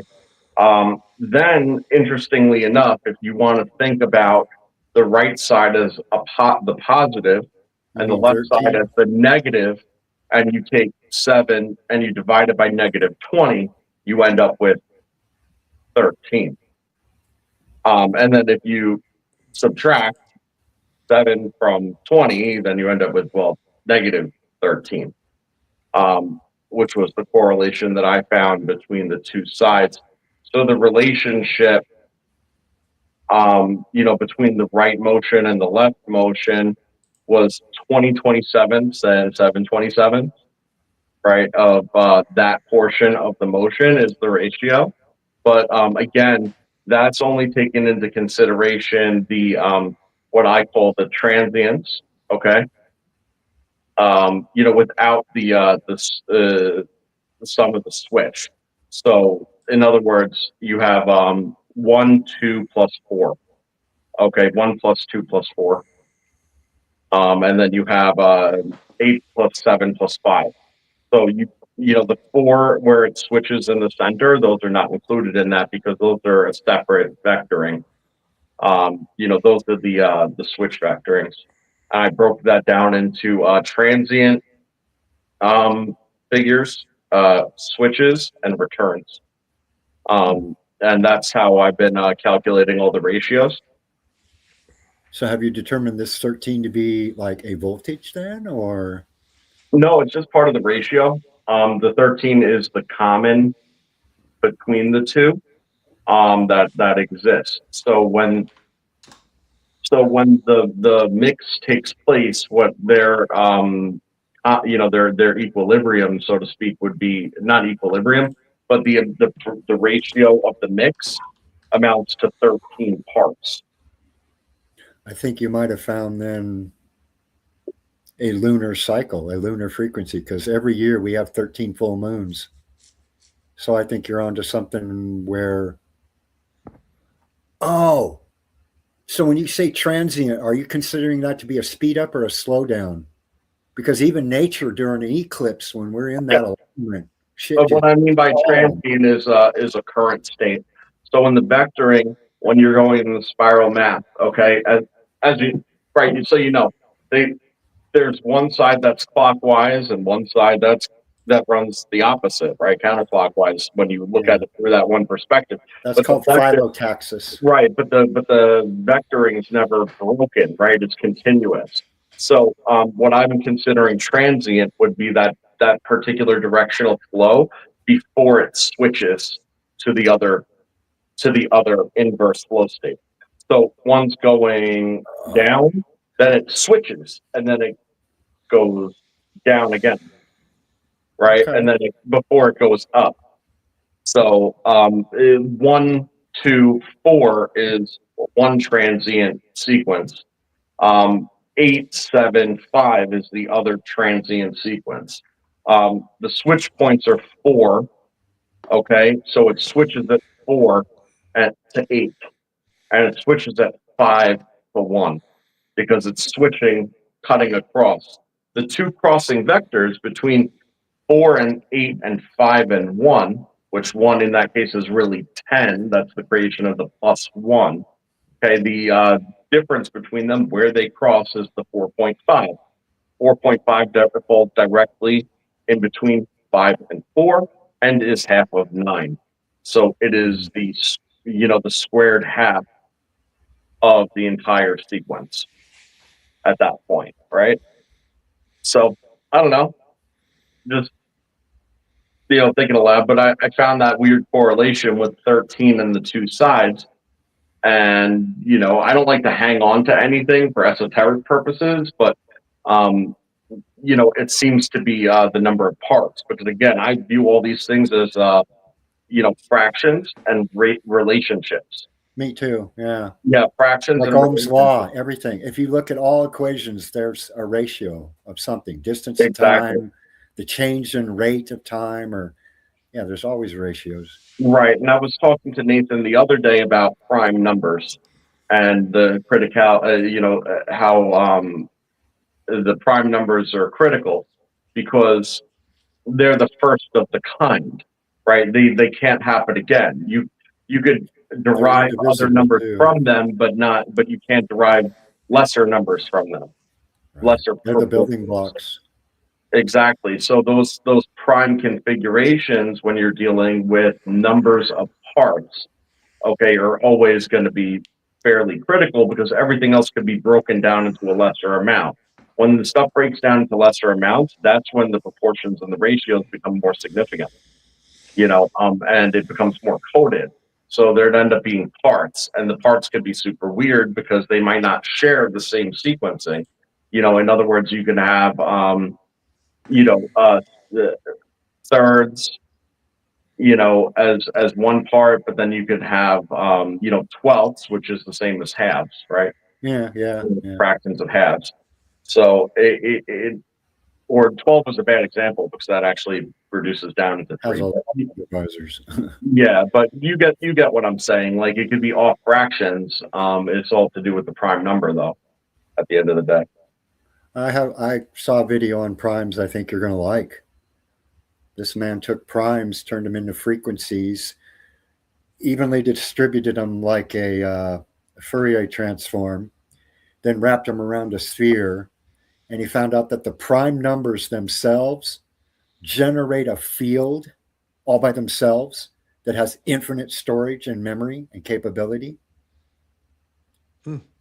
Just without space or vacuum, just numbers alone. And Max Tegmark, a physicist, says he believes the universe, kind of like a simulation, is all numbers. So anyway, I mean, I think whether you'll it's like it. numbers, actuality, or just proportions and interactions, I mean, Numbers. it's all realistically the same.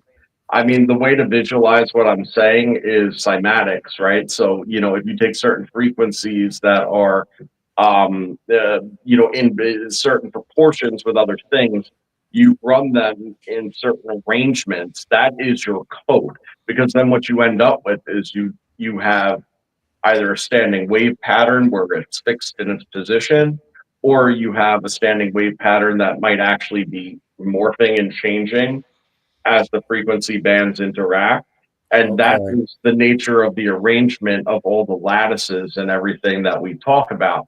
So realistically, this is the stuff. It's all keyed and code. You're going to like this. Hmm. You're going to Okay. like what I got to show you next if there's time. Nice. That's the swim guy? Yeah. Okay, so how do I get to the channel to show what you're looking for? You want me to play it or do you want to play it? You can play. There's no music in the background or anything, is there? If it is, it's his. It plays already. Go for it. Well, I can Put it up. pop her up, I guess. Nice. I'll show his website. Okay, his website is called madebyswim.com. And he's got all kinds of research, okay, all these different really cool projects, art, everything. Okay, the man is like genius. But the project that made me curious was he's got these art electromagnetism.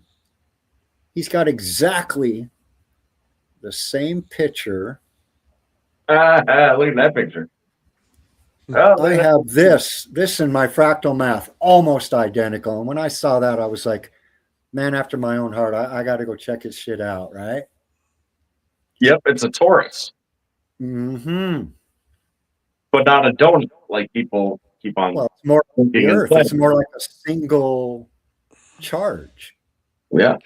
The basic what Tesla said, electrons don't exist. It's a vortex in the ether. This guy believes in ether.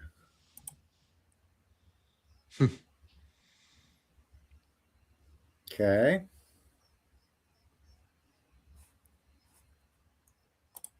So that was one of his works. Here's this plasma that he's working on. And when I saw Sean's work and stuff, you know, I was like, wow, this oven's huge. The big charge bumps start moving around. Oh, something happened. Nathan, did you? Yeah, I don't know if that was going to be something I brought up anyway, but I wanted to know what Victor was thinking about the structuring of the flare. You know, as we so lovingly call it. Well, I watched his spectrographic, and it was very low in UV, but very high in infrared. So I think he was creating that infrared state where he was getting very magnetic without the heat overcoming the magnetism. So shit couldn't help but coalesce dendritic if he's So that boiling was it on off. Sean's experiment, but Nathan had a separate experiment, which is the other half of the equation. And I guess you'll just have to see it and take a look. If you haven't seen it, your mind's about to be blown. Which one did you want to see? The, Oh, hold on. the one that's structured out. Remember the one that I did the overlays on? But don't worry about the overlays. You know, the zoomed in ball that's structured out. This project, 42, is the one you guys want to watch. Okay. He was programming these particle animations, and I don't know if this is one of them. How do we access the site, this? Victor? Go ahead. Hold on, play that again.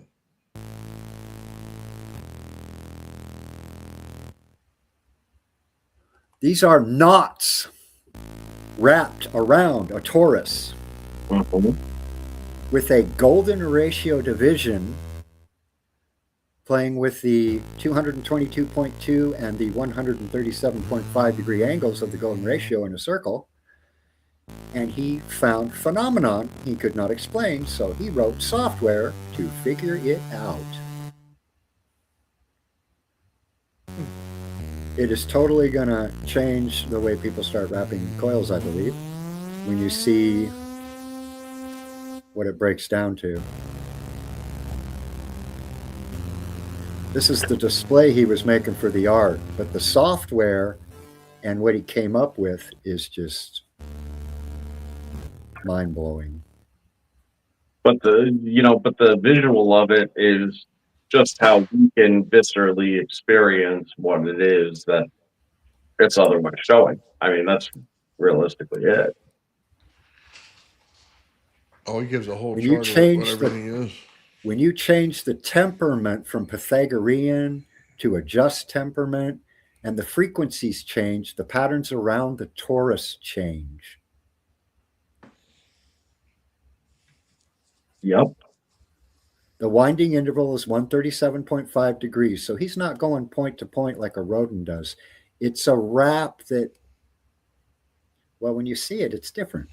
But the fields, oh my God, when I saw the actual presentation and his explanation, it was like I saw motions and movements. Like there's a couple that are rings getting bigger and smaller, like this one. And they wrap around. And when you get the three of them. Yeah, you got to remember, you're seeing that kind of two-dimensionally anyway, but those are multi-dimensional shapes and motions. Yes, I'm getting to that. Because it's cycling with the torus is the point. I'm getting to that. Check it out. See how the windings are much different? They change depending upon the frequency. So every frequency would have a different winding in a knot theory. There would not be one universal coil. Yeah, what you're getting is different shapes that are coming into the third dimension on a 2D plane, from the fourth dimension. So you're getting cross sections of that fourth dimensional object. It's not a physical coil, it's three-dimensional. Yeah. He's got all your angles to show you the three-dimensional. This is a coil form, just like, but the windings are different. Yeah, that looks familiar to me. Windings are different for each layer? Well, no, they don't crisscross. Look at these. They're all parallel. They wrap around it in a knot form. They never, well, here, I better just go to the, am I still on? Am I still sharing screen? Yeah. Yeah, you're good. Guys, I'll be right back. Wait a minute. Ratio, Fibonacci sequence, and cymatics. That doesn't seem to be on the right screen. Oh, there we go. Now it's on the right screen. Between torus knots, the golden ratio, the Fibonacci sequence, and cymatics. I want to share with you this theorem in which we go from understanding basic torus knots to a novel and effective way of visualizing musical frequencies. I started playing around with torus knots because I want to create a couple of animations with them. While exploring them through the lens of 3D modeling and animation, I noticed something remarkable. Patterns I did not expect. Correlations to musical frequencies in their intervals. It led me down into this rabbit hole, and in this video I'd like to take you along for the ride. This one is called Proto Knot Cymatics.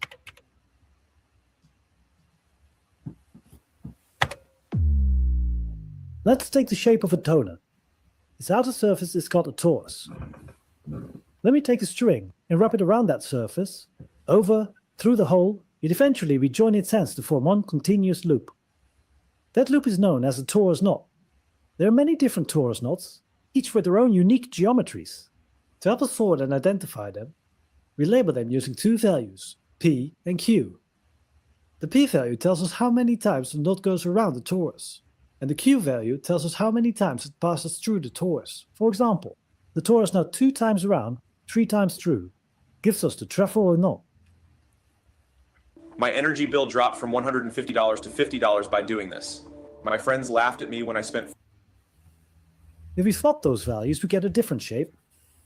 Other combinations like 5-3 or 3-7 create even more intricate knots. But if either number is 0, the string only goes to or only around the torus, leaving us with a simple loop.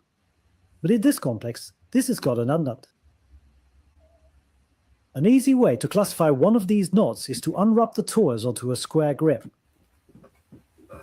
On the vertical y-axis we count our p steps, and on the horizontal axis we count our q steps. A useful rule is that p and q must share no common divisors except 1, which means that they're relatively prime. If the greatest common divisor, abbreviated to GCD here, is equal to 1, the string closes into one continuous knot. If that GCD is greater than 1, the knot exists of multiple separate loops which are called torus links. A nice example of this is 3-3, which produces 3 separate links instead of a single knot. Another way to look at torus knots is by plotting their orthographic projections, which is basically looking at them from the top, front and side views. Bontenul is higher and the geometries will get wilder, but as long as P and Q are relatively prime, we'll always end up with a single torus knot. One of the measurements that we could take from a torus knot is the winding interval. The winding interval is the angle in degrees between each pass over the equator of the torus. Take a torus knot 5-6.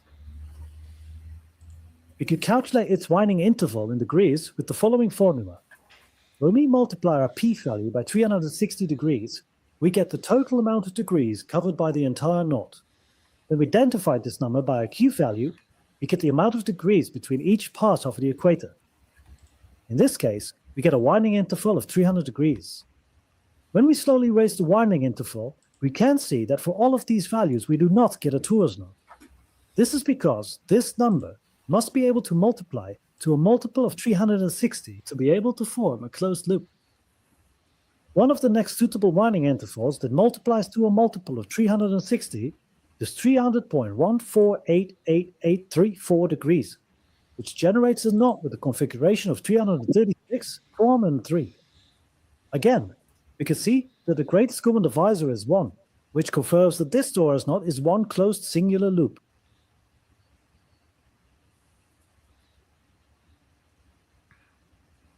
One example of what I really wanted to do with torus knots in 2D modeling is animating a smoke ring floating through the air. I figured that the torus knot will make the perfect track for the smoke particles to travel on. To start placing these smoke particles on that track, I simply divide the track to get the collection of points equally spaced along the torus knot. We could call this value f, which is short for frequency. Let's start with an amount of 33 points.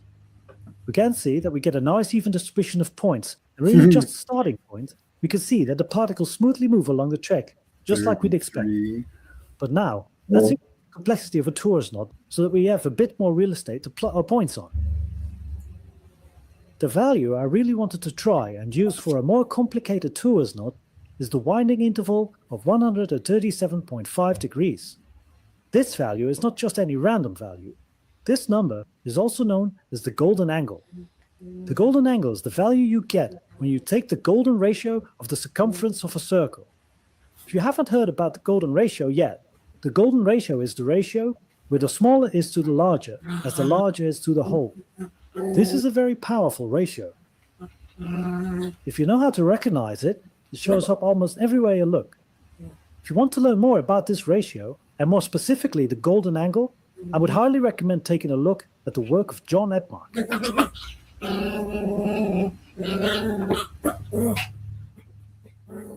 After entering this value as the warning interval, I was generally surprised to find that the golden angle of 137.5 degrees actually multiplies it to a multiple of 260. This produces a valid torus knot classified as T55 144. I hadn't noticed this property of the golden angle before, and I suspect most people haven't either, since I couldn't find any references to it online. If you're familiar with these values, you will also recognize them as part of the Fibonacci sequence.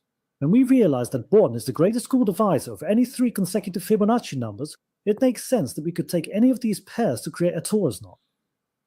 When we plug 2 consecutive values into a formula, we get the largest section of the phi ratio, 222.5 degrees. When we take the first and third numbers from any 3 consecutive Fibonacci values, we get the smaller section of 137.5 degrees. The larger numbers we use, the closer we get to the value of the golden ratio. When generating these knots from the Fibonacci sequence, the configuration of T55 144 is the first one that actually resembles the number of 5 very closely. That's why this torus knot earned itself the nickname of the golden toroidal knot. Running into this property of the golden angle felt like a happy accident, and the next surprise came shortly after this one. Again, we can now plot our points on our track. To plot a series of evenly spaced nodes on a golden toroidal knot, we can enter a frequency and watch our points appear.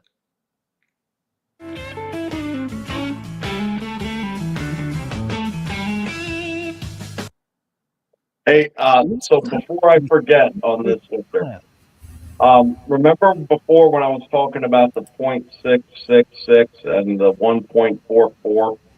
Okay, I now recall why I proposed that the sum of the whole was greater than 1 was based on the Fibonacci sequence and the 1, 1, because I proposed that the 1, 1 was the 2 parts of the whole with the value of 2.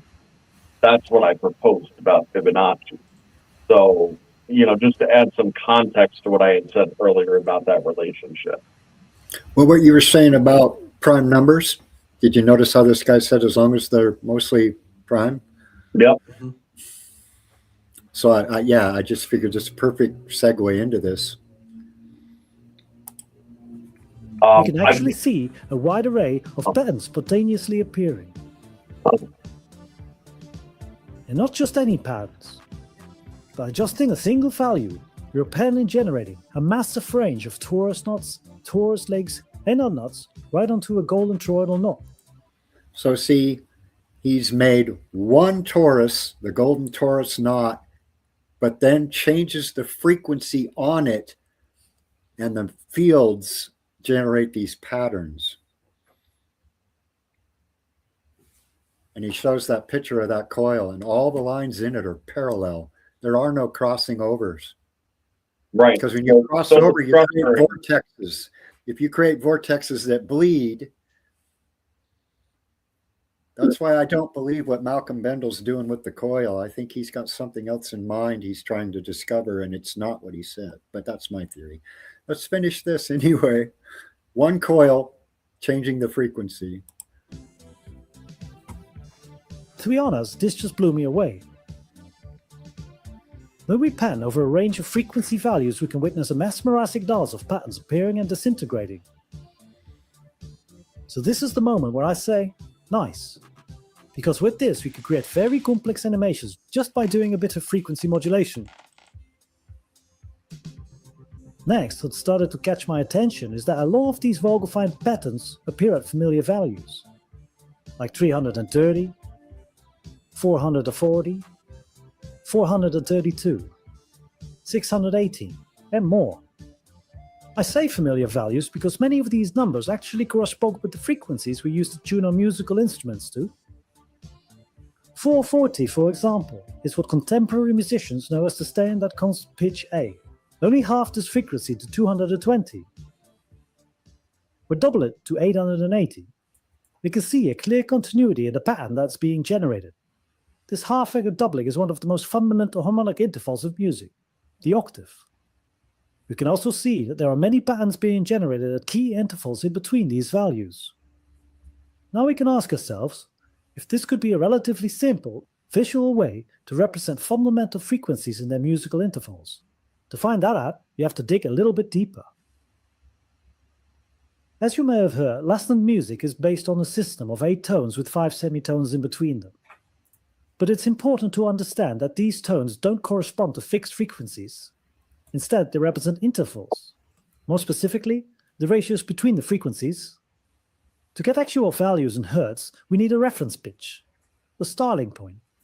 That's what we call standard concert pitch. What that pitch should be has been debated for centuries. Pythagoras philosophized that they should be at 432 Hz. In 1859, the French government decided it's 435 Hz. In Britain, they wanted it to match the pitch of the Queen's Hall organ. Around the same time, in Germany, Johann Scheibler invented the tonometer, and he concluded it should be at 440 Hz. However, many Italian opera singers strongly opposed this, since such an increase in pitch would greatly strain the vocal cords during singing. Eventually, in 1939, an international conference settled on A at 440 Hz as the official global standard, a decision later adopted by the International Organization for Standardization. Still, some musicians argue that 440 Hz feels off, and that 432 Hz resonates more naturally with the human perception. Debates about constant pitch are still ongoing today. Now, what's fascinating is that when we plot 432 Hz and 440 Hz on the golden toroidal knot, we can see two very distinct patterns appear. At 432 Hz, we get a clear set of toroidal unknots. At 440 Hz, we see poloidal unknots appear. So while there is not universally agreed upon correct concert pitch, it is clear that each tuning creates its own unique visual signature on a golden toroidal knot. Now that we have some background on standard concert pitch as a calibration frequency, we can move on to the musical interval. Hold on, pause that real quick, Victor, will you? We calculate the octave. That was what we were just talking about with the crossing fields. Mm-hmm. Yep. One's up and down, one's left and right. It's two halves the whole. So the thing, okay, so like kind of for our purposes, and just want to kind of put this together, is if you take the ratios that were shown there, okay, and you have that be how you're structuring in your intermedium, okay, which is based on, your crossing values like we were talking about the other day. We have Sean's part on one side, Nathan's part on the other simultaneously. It will arrange based on your modulation. So if you know what the structural modulation is, its fractal repeating pattern, you could then sit there and have it modulate back and forth, creating layer and after layer. But that's what the beat frequency's doing. It's working in between the two. Well, that's exactly what the beat frequency, that's what's creating this in the first place, is the beat frequency. That's the motion that's occurring. Well, the beat frequency is the beat frequency is a result of the two different frequencies interacting with each other. Correct. So Some so hold on, difference. but that means that when they adjust those Tesla coils that are on each side of you for that MHD, I think is machine. MWO. Yeah, that's what they're doing. Mhm. If you set one at 400 and one at 432, you get a binaural beat in between. That's what they're Oh, but the looking for. MWO doesn't do It's one pressure to both. so as it Hold on, as they it should be. traverses, Hold on, they should be two different frequencies. no, But in this case, they should be. If they're doesn't have. not, they built it wrong. Hold on. It's So a, check this, Nathan. Check it out. You're missing something before you go down a path that I'll just have to convince you of later. Okay, as the no, you wave won't. Trust me, you check, won't. I built it. as the waveform, okay, traverses that specific pattern, okay, it's going through different modular events, okay, and the modular event is in interaction with itself, and it's either in constructive or deconstructive modulation with itself. So as it traverses through, the constructive events occur and create a nodal point, where the deconstructive events actually hold those nodal points in place. As that modulation further moves, depending on what the waveform interaction is with itself, again, okay, it could either stay in place or it could be what would appear to be in motion and move. And that's the thing, is it's actually just interfering with itself, either constructively or deconstructively. And that's what I'm saying. So you create a beat frequency with itself and how it interacts with itself based on the offset distances and racks. Okay, so that's the ratio in which the interaction is, and the reason it varies is because the wavelength is different. Okay, Okay, so hold on. and that's Hold the on. point. So you're saying they're set at the exact same frequency, the two coils. It's not two coils; it's one. Yeah, one. the multi-wave point of that thing comes from the different diameters of rings that are set up in the antennas with the different gaps.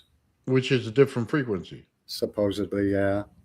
So, But being so, electrostatic and only they're going through induction, so it gets weaker and weaker the higher you go, which is good. But so hold on. Let me just clarify because I build these things. Every Tesla coil with a different load has a different frequency. As you have two different loads, which just means the mass of the copper attached to it or the brass attached to it, that means the frequency changes, which means if you have two different ones going off at the same time, you have two different frequencies, not one at the same frequency. Means they're opposite of each other, which means you get a binaural beat frequency through it. You can't have beats with through the same frequency. It doesn't work. So It's impossible. I put it up in Tesla coils and showed it. It does not work. yeah, but this isn't a Tesla coil. It's the thing. They are. They're sideways Tesla coils with big rings. kind of, it's sort of what he's built is almost like a broken. That's what they are. I can freaking show you a picture. That's what they physically are. I mean, when he was showing how he turns it, okay, it's a certain turn per angle, okay, and then where it overlaps is a link between the two, and it's when it's mapped out in that way, it I creates. wasn't talking about the guy's map we just saw right now. We are talking about that M whatever machine. MWO. Yeah. Oh, I wasn't talking about that. We're watching a video on something else entirely. Well, I know that, but I brought that up, and then we were having a sidebar conversation about it, and then you went back to this. Oh, I didn't realize that you went back. I'm sorry. So yeah, we're on the wrong page. Oh, okay, my bad. So it is what it is. Sorry. I could literally build that machine in my sleep. Oh, the machine. Okay, yeah. I didn't realize we backtracked. My bad. It's okay. No, the guy. What you said with the guy was right.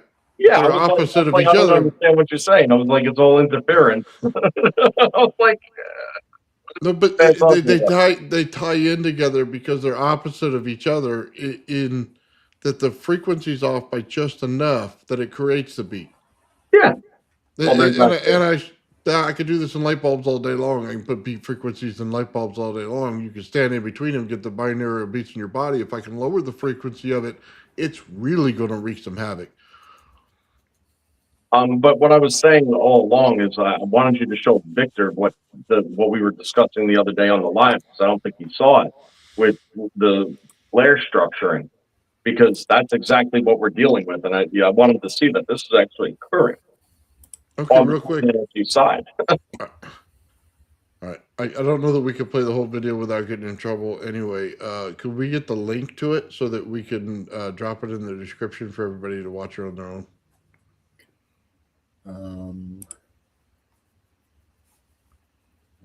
I know if we watch the whole thing, they're gonna nail me. Oh, okay. Share. Copy.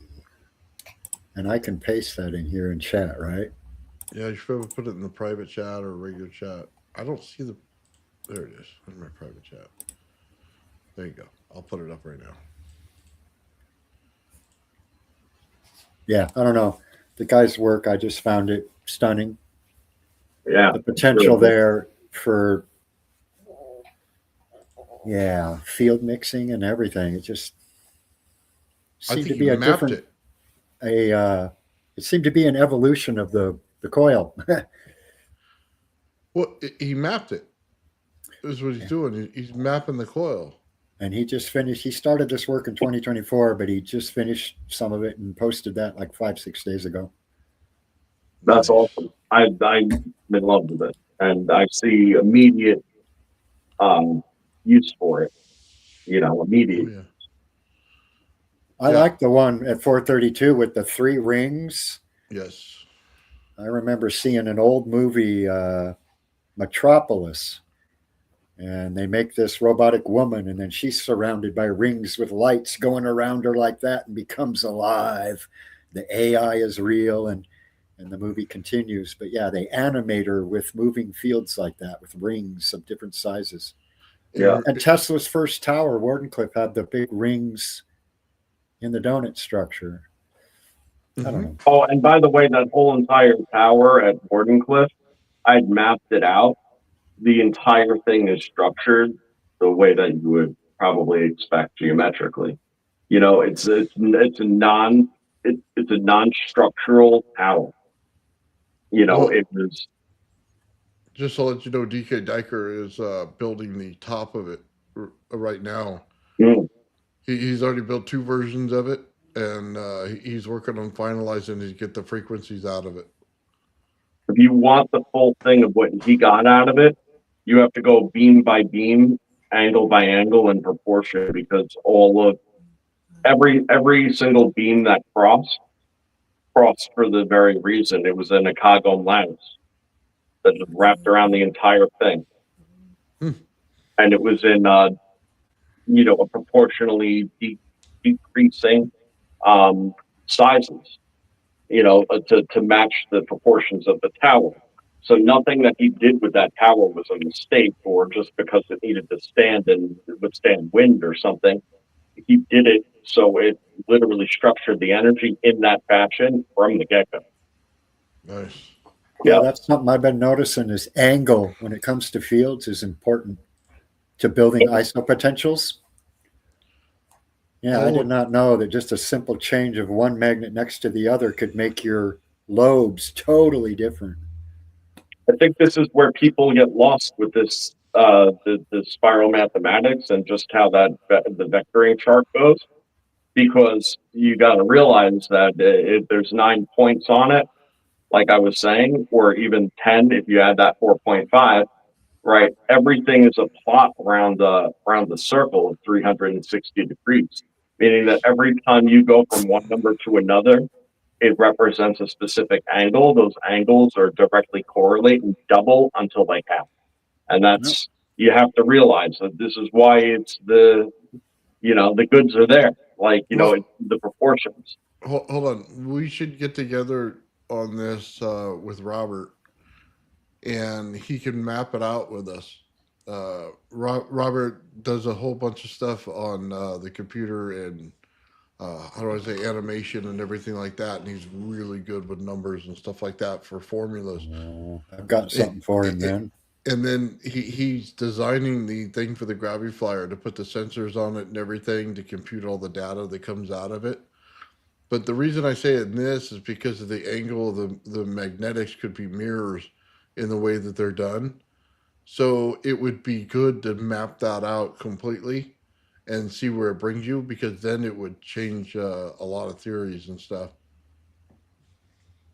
I'm just saying it's worth doing. You just said a key word, mirror. Yes. Did you know that a plasma can be used as a mirror? You can Like make for- plasma mirrors. They do that with the HARP project. You can bounce energy. You create the plasma and then you can bounce it off or compress with moving. They move them in the atmosphere. Oh, wow. Okay. So So if a plasma can be a mirror and the plasma's frequency can mirror Earth's gravity's phase, it would do a mirror thing. It would rotate and you'd lift. You would disconnect from it, mirroring it. okay, I want to. Wow, I want to get into that, but I'm looking for something right now. So Okay. give me 1 second. It's just a thought. No. I'd have to work on it more, but plasma mirroring might work in the bubble. At the same time, that you know that it both takes in energy and also puts out because of its excitation. It also has a light emission. If it's in a mirroring state too, the implication of all those factors in one would be that of a holographic memory as well in its structuring. That's sort of the reality of the when you take the two things you know and what you just said, that's what the implication is. It's a holographic memory. Yeah, and the funny thing about that, that's how the early gas lasers worked. They would find out the fabric Perot of the gas and tilt the mirrors to the proper angle that the gas was going to do, and the light would bounce back and forth and concentrate and laze. And that's how you get radiated power focused. Right, because if it's putting off, mirroring, and then also taking in, there's going to always be a finite differential. That differential is what the perception would be, and that would be the storage, and that would be encompassing. That's the hologram. Yeah. Well, it takes a laser to illuminate a hologram too, and to print it. Yep. Correct. Okay, real quick, I want to show you this one right here. It's real quick. We move past. Yeah, I could see it. You could. Oh, beautiful how it mirrors over there on the table. You could see the beach. On, off, all the way down. You get the beach. You see the oscilloscope in the background. The yellow line is smaller than the blue line. Blue line goes to the right, yellow line goes to the left on the coils. But they're out of frequency to each other. So let's adjust it back and see if we can't take out that. There we go, the beats are gone. Now the light bulbs live solid all the way across. And then hopefully everybody can see. Interesting. Eric Dollard says that those black zones are the same as the plane of inertia in a magnet. And people want to know what the hell's going on right there in that shadow zone.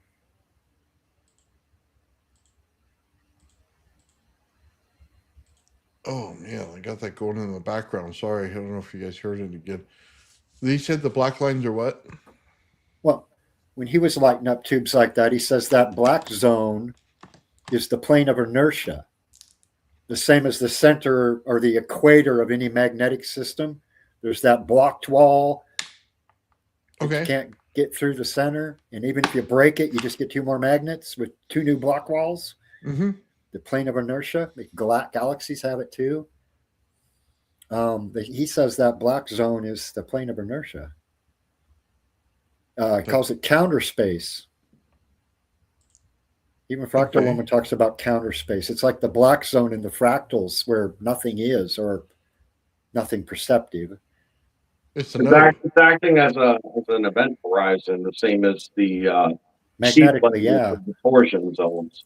It's where the two interactive zones are rolling off of each other. You know, if you could slide a piece of paper in between them, where the hell is the piece of paper? Is the question at that point, right? Yeah, people were going, what happens if we shine a laser in there, or we do this, or we wrap it, or and no one knows how to apparently Well, the access answer is it gets pushed out because it's under compression. Well, It gets- you get the exact same effect when you start up a number 2 coil when you run a regular coil. You'll get that dark zone that nothing lights in, and then everything lights in. It's too compressed. It won't let it out. That's exactly what you find in there all the time, and it builds a vortex on top and bottom, just by itself. The same question is, you know, what's in the barrel? The barrel is full, the barrel is empty, and it's the same thing. I know that's a stupid way to look at it, maybe, but it's kind of the same. That's a good point. You're basically building a RAV inside of it, and one side is the top vortex, and the other side's the other vortex. That's what it's looking like when you build it. And if I could put sensors around it, I could show it to you. It's strange, though. It's an ionized gas, which means there is a contiguous circuit being built. So what part of the circuit is the dark zone? I think that's what he was alluding to, is that it's still completed even though it's dark. Well, yeah, but it's the same way when you get a black hole. It's all dark except for the light that surrounds it. You know what I mean? The light that goes around it. It's the same thing. It's the opposite side of the matter field.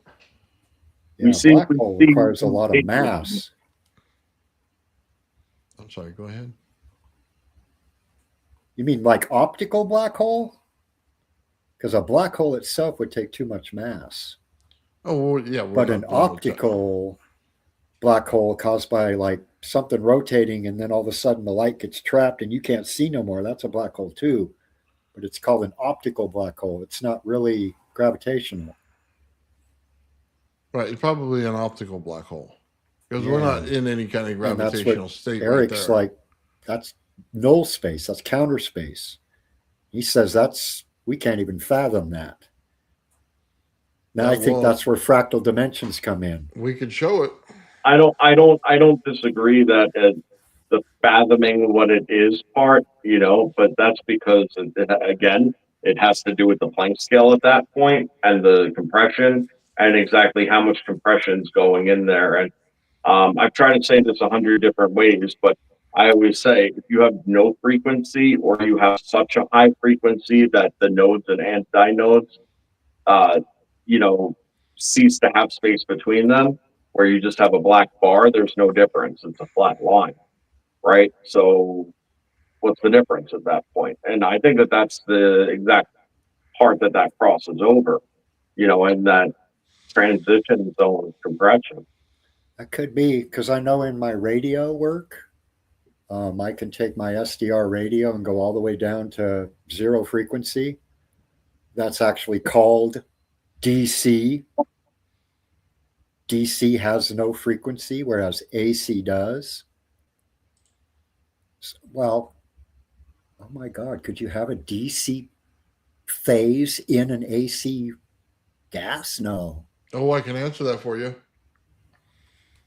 Just so you know, you can take a DC signal, just because, I don't want to say this, just like you build the AC signal, okay, out of the DC signal. Chop and flip. Yep. Then you can intertwine them. So it won't intertwine them, how do I say, equally. It'll be cross. And they independently will be able to function, but they will also amplify together. I've done it. Because it's a pulse. So you can is that like saying you could increase your plasma's density by adding DC to it, and the DC won't change the frequency of the bubble? It will only increase its charge? Yes.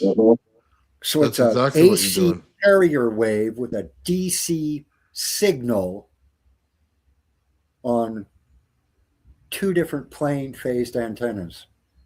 If you had a DC pulse rate that's equal to your frequency, then you'd have an amplification of that. The only way to do it is high Without voltage changing leaching. the frequency. You have to Holy high shit, voltage dudes. leach it. Yeah. It's ingenious the way it's done. No wonder the AC/DC was the fucking band. And you only need 3 chords. Love the band. You only need 3 chords. Nathan, I still want Victor to please see. I don't know which video it is, Joe. That's the It's not a problem. video, it's a screenshot. I'll send it to you. If I hop off again, I'll hop off, but I'm going to send it to you right now. Okay. I'm going to run to the resty real quick and be right Yeah, back. go for it. This is phenomenal.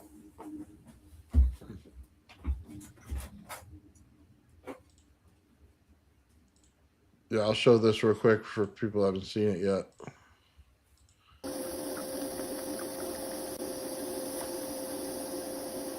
You can see the fractals coming right off of it, and they look like snow. If you look at the bottom right as it's glowing, you can see the snowflakes.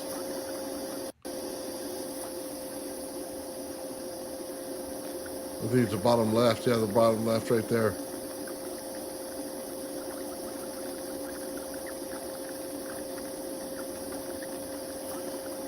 Eighth, which channel link? Are you looking for Victor's? I'll get Victor's channel for you.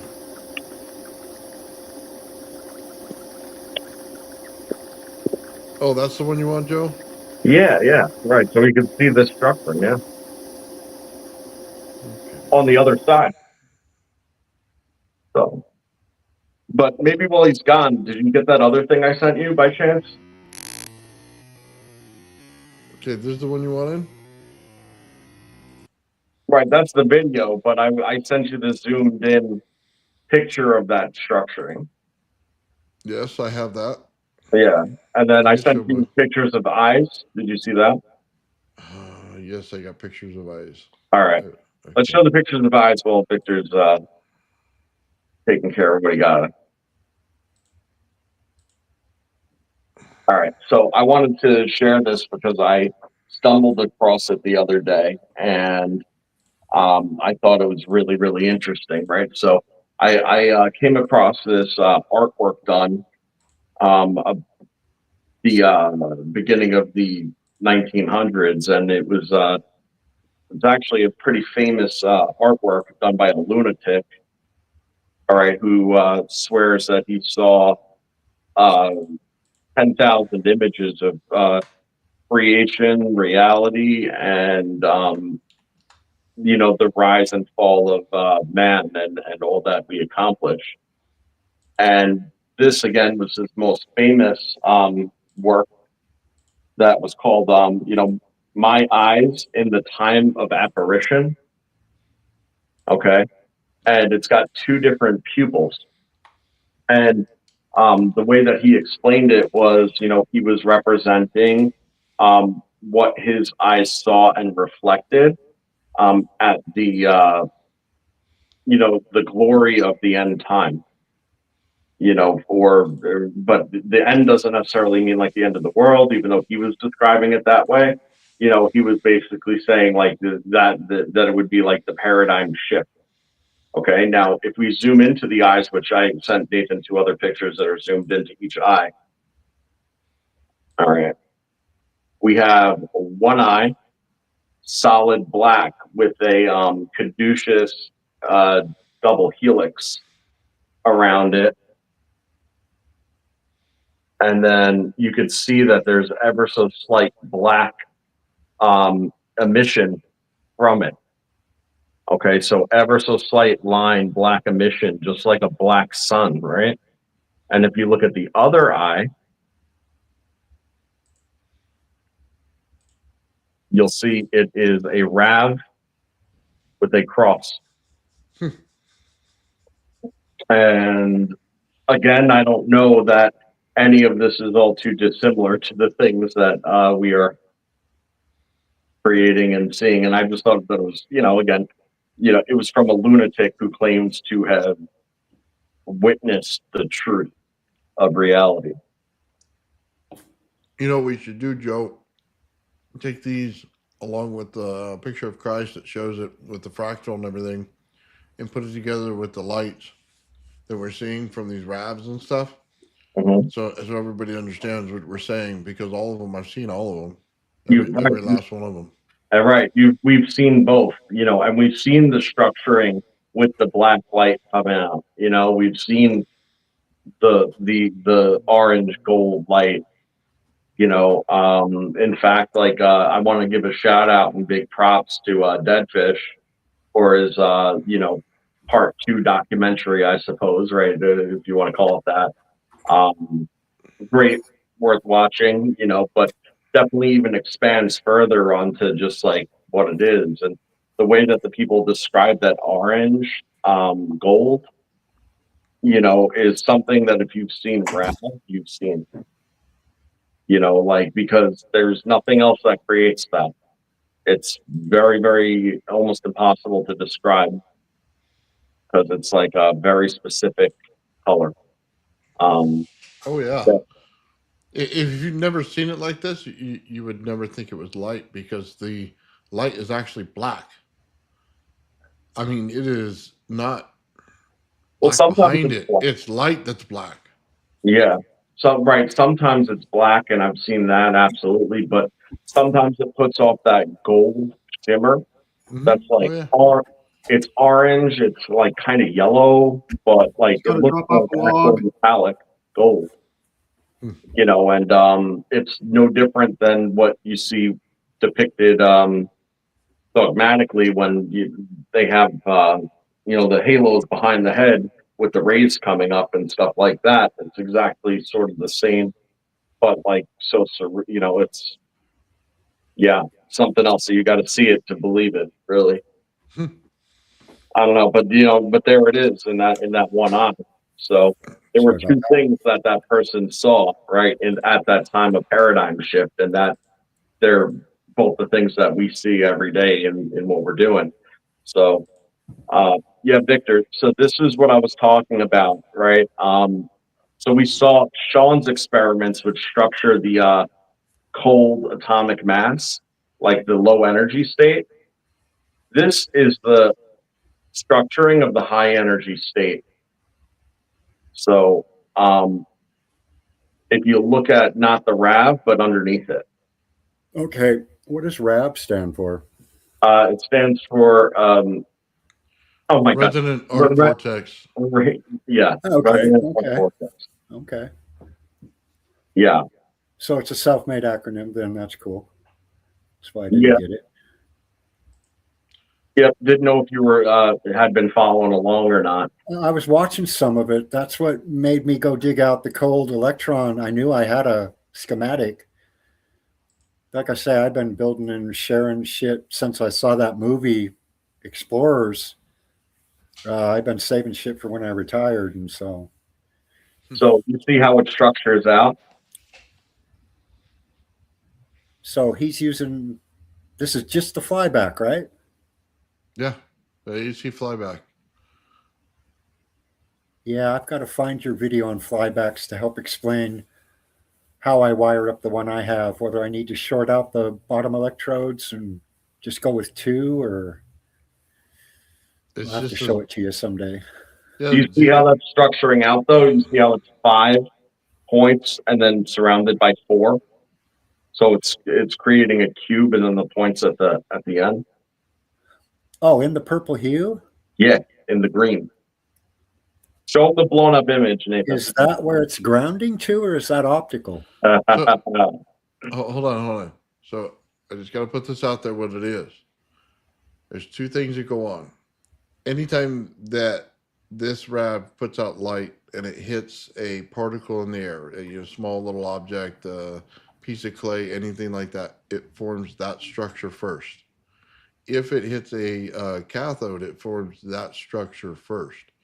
Anytime that you see the beams of light coming out of either side of the RAV, if they come in contact with something, this is what they form every time. So, and it'll build the same thing. So when you're looking at this, the outside image here uh, doesn't look like it would interact with the actual plasma.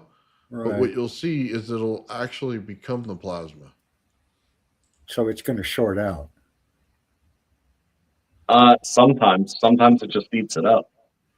Because I'm wondering, you know how they say lightning comes down, but sprites also. Plus, there's a ground charge. Mm-hmm. Oh, it is getting brighter. Mhm. Maybe it's conditioning the least resistance.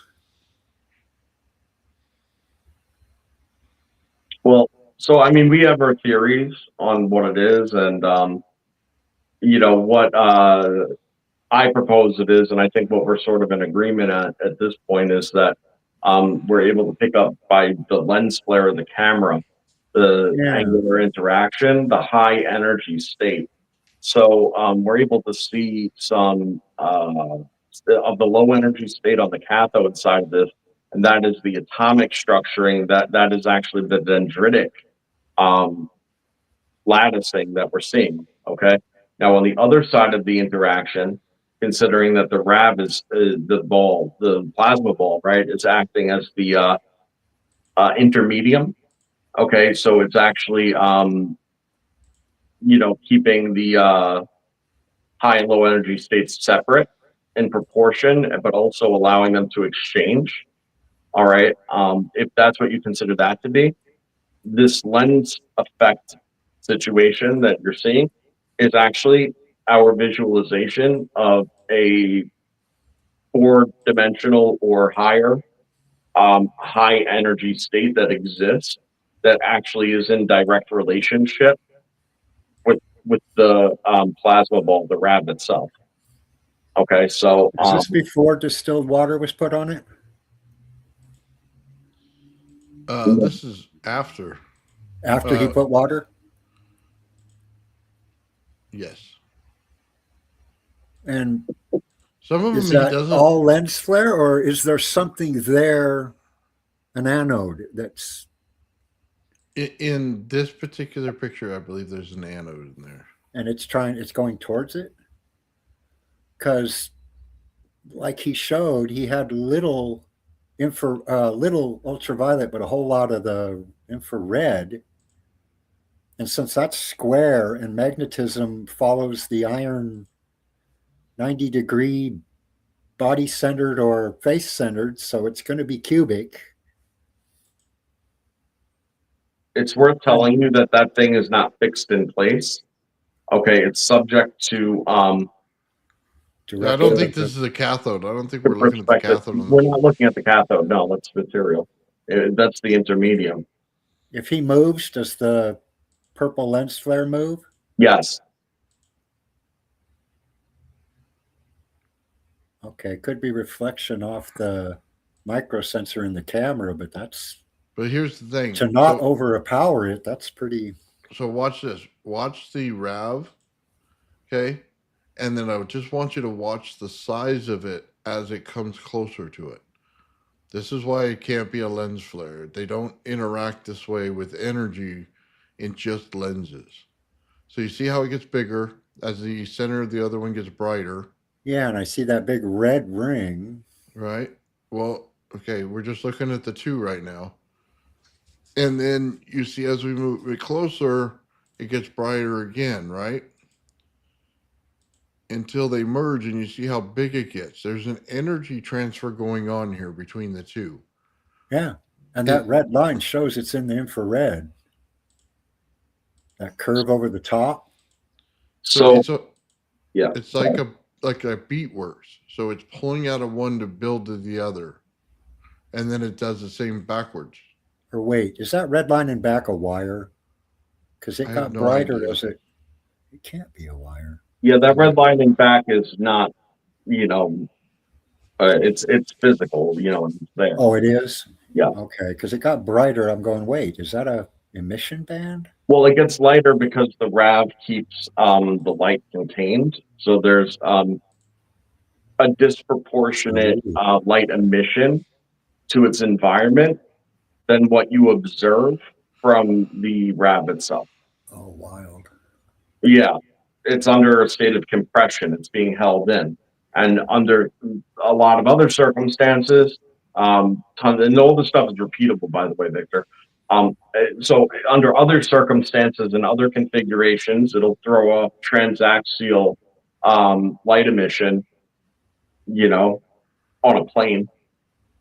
And sometimes they'll run 2 or 4 bands, splitting it out into either 4 or 8 sections. That little blue leap is kind of cool. Look at how it's structuring. That's okay, the Joe. let him tell us what he thinks about it. Yeah, that's it. Well, I'm wondering about that blue gap there. Do you want to just kind of play a piece of it? Oh yeah. Tell me when. It's all in slow motion. The blue at the top was the plasma that it starts with. And there it's cooling down. Okay, by the way, the camera's not moving around on this whole thing. It's set in one spot. Okay, so he has the little sitting inside a dish. Interesting. Yeah, I saw the one where the white stuff was building up, and I saw the glass tube that he was creating. Oh, I can't remember what Bernie called it. It was pretty long, but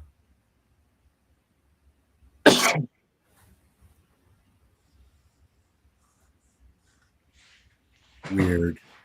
Yeah, usually with the just so we could be clear, the reason I tell you the camera isn't moving is when you move the camera, the actual lens flare would move with it. Okay, you go all over the place. Yeah. When the camera is stationary and you see this image and you say, okay, well that's a lens flare, but lens flares don't move like this. And they I don't would think it would interact get like brighter this. with the intensity too, and it. Yeah, there's no way that it's what they're saying. It's not a lens flare because it's stationary camera and it's interacting with the other things. So it's literally interacting on a level where one's light and one's plasma, and they're going back and forth to each other. Yeah, I thought purple. Yeah, that got me kind of. It was changing. If it's one voltage and it was going, is this where he was hitting clay? This one, he's not hitting clay. Because I know one of them was clay, and I was going, I wonder what the cations and anions in the clay are doing. What this one is he hits a smaller cathode, okay, and for 1 second, and it makes a cavernous structure immediately, and then he'll turn it off, and then he'll turn it right back on, and then he'll get everything coming out of it. So the cavernous structure itself is shooting off, light and things like that as well. And he's getting the sound emission out of it. Like the one we did in the water where you heard the sound like space. That's what he's getting out of it. Then he might actually be getting the plasmoids then, where energy just curls up nice and neatly, tighter and tighter into something so hot it could eventually be self-sustaining. So there's instances, in fact, I think you're looking at one right now where it's having an instance of self-sustainability. Yeah, even though it's not for a long time, there's no direct arc discharge from the anode. Well, it'd be nice to know then what kind of metal it is.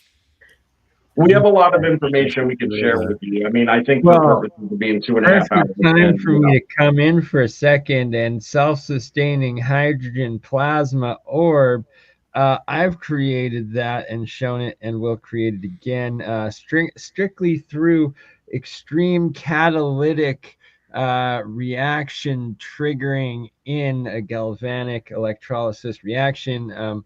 And I'm pretty sure Joe and Nathan, you know exactly what I'm talking about. The video I've shown before, where it's a bubble of white plasma in a saltwater jar that goes up. But I'm just going to say that quick, and wish y'all adieu as I'm cooking some food and gonna take me a rest and pass out. But love y'all and great work, my friends. Right on, Bernie. What's on your forehead? What does he have on his forehead? I don't know. Okay, so what's on my forehead is actually it's these glasses, and No. the glasses just have a couple copper wire solenoids and crystals above them that just so happen to cover the third eye.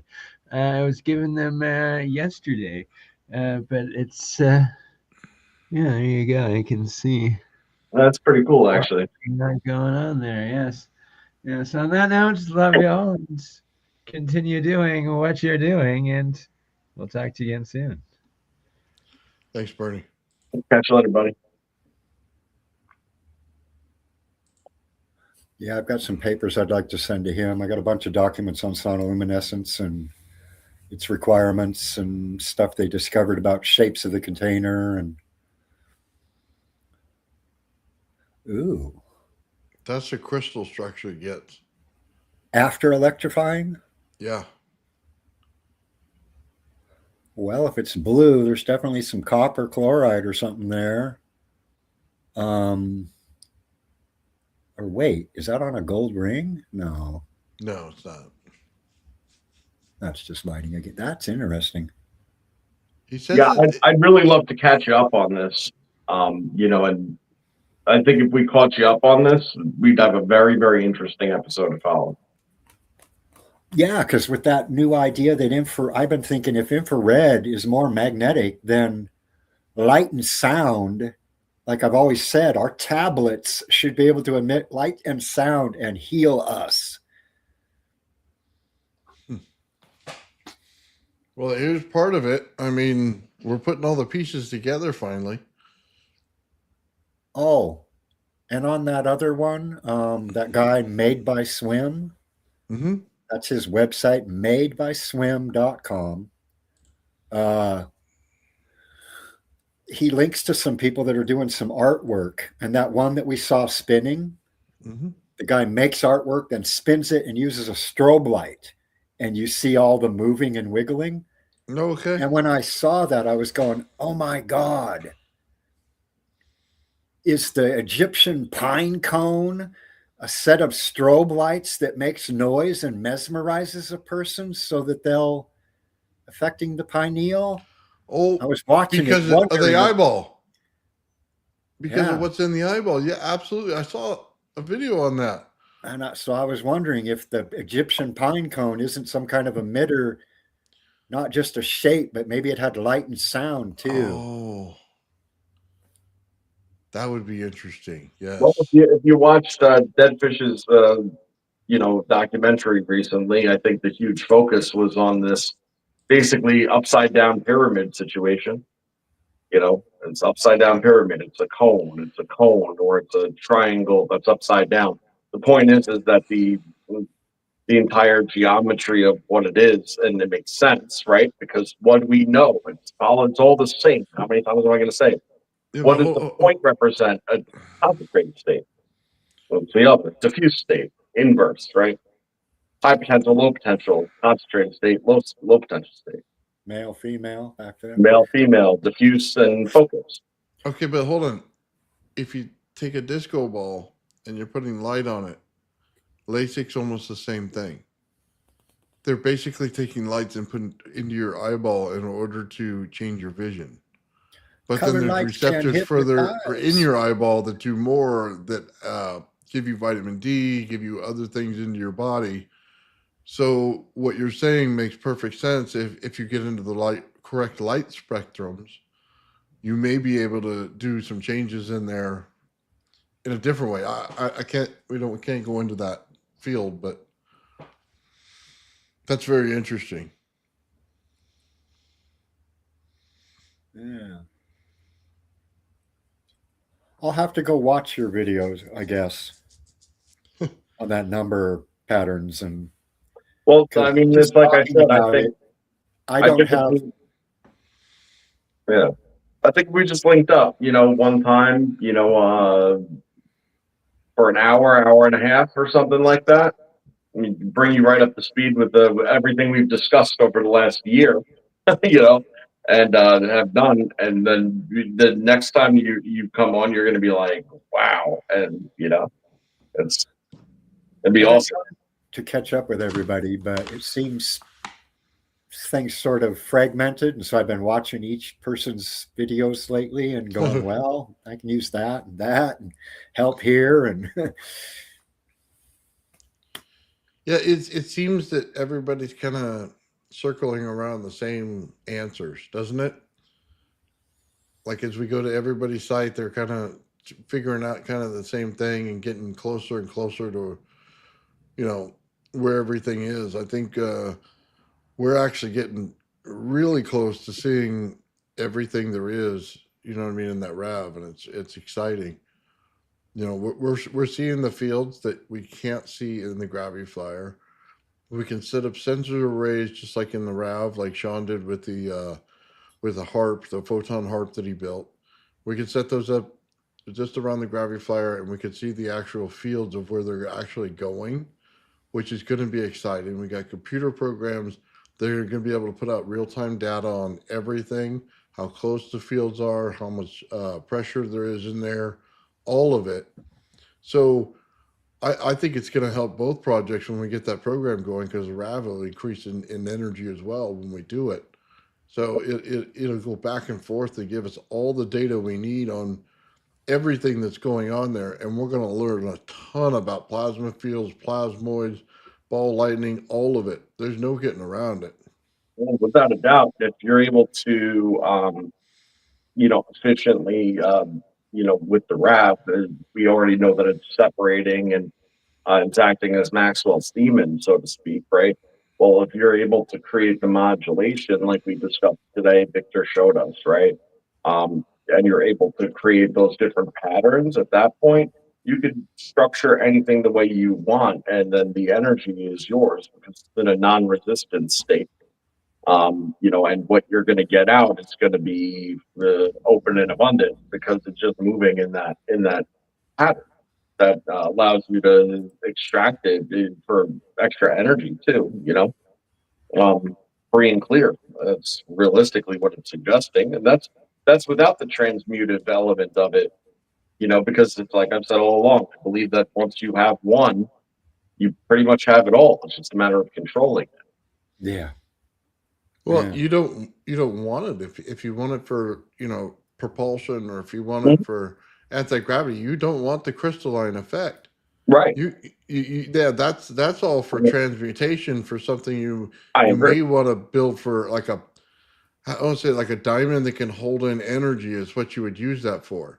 But That that's would be right. So that's perfect where for the it. modulation comes into play because of what the dancing little beads that show you what it's doing that in the videos, right? What those dancing little beads are doing is the result you get, you see?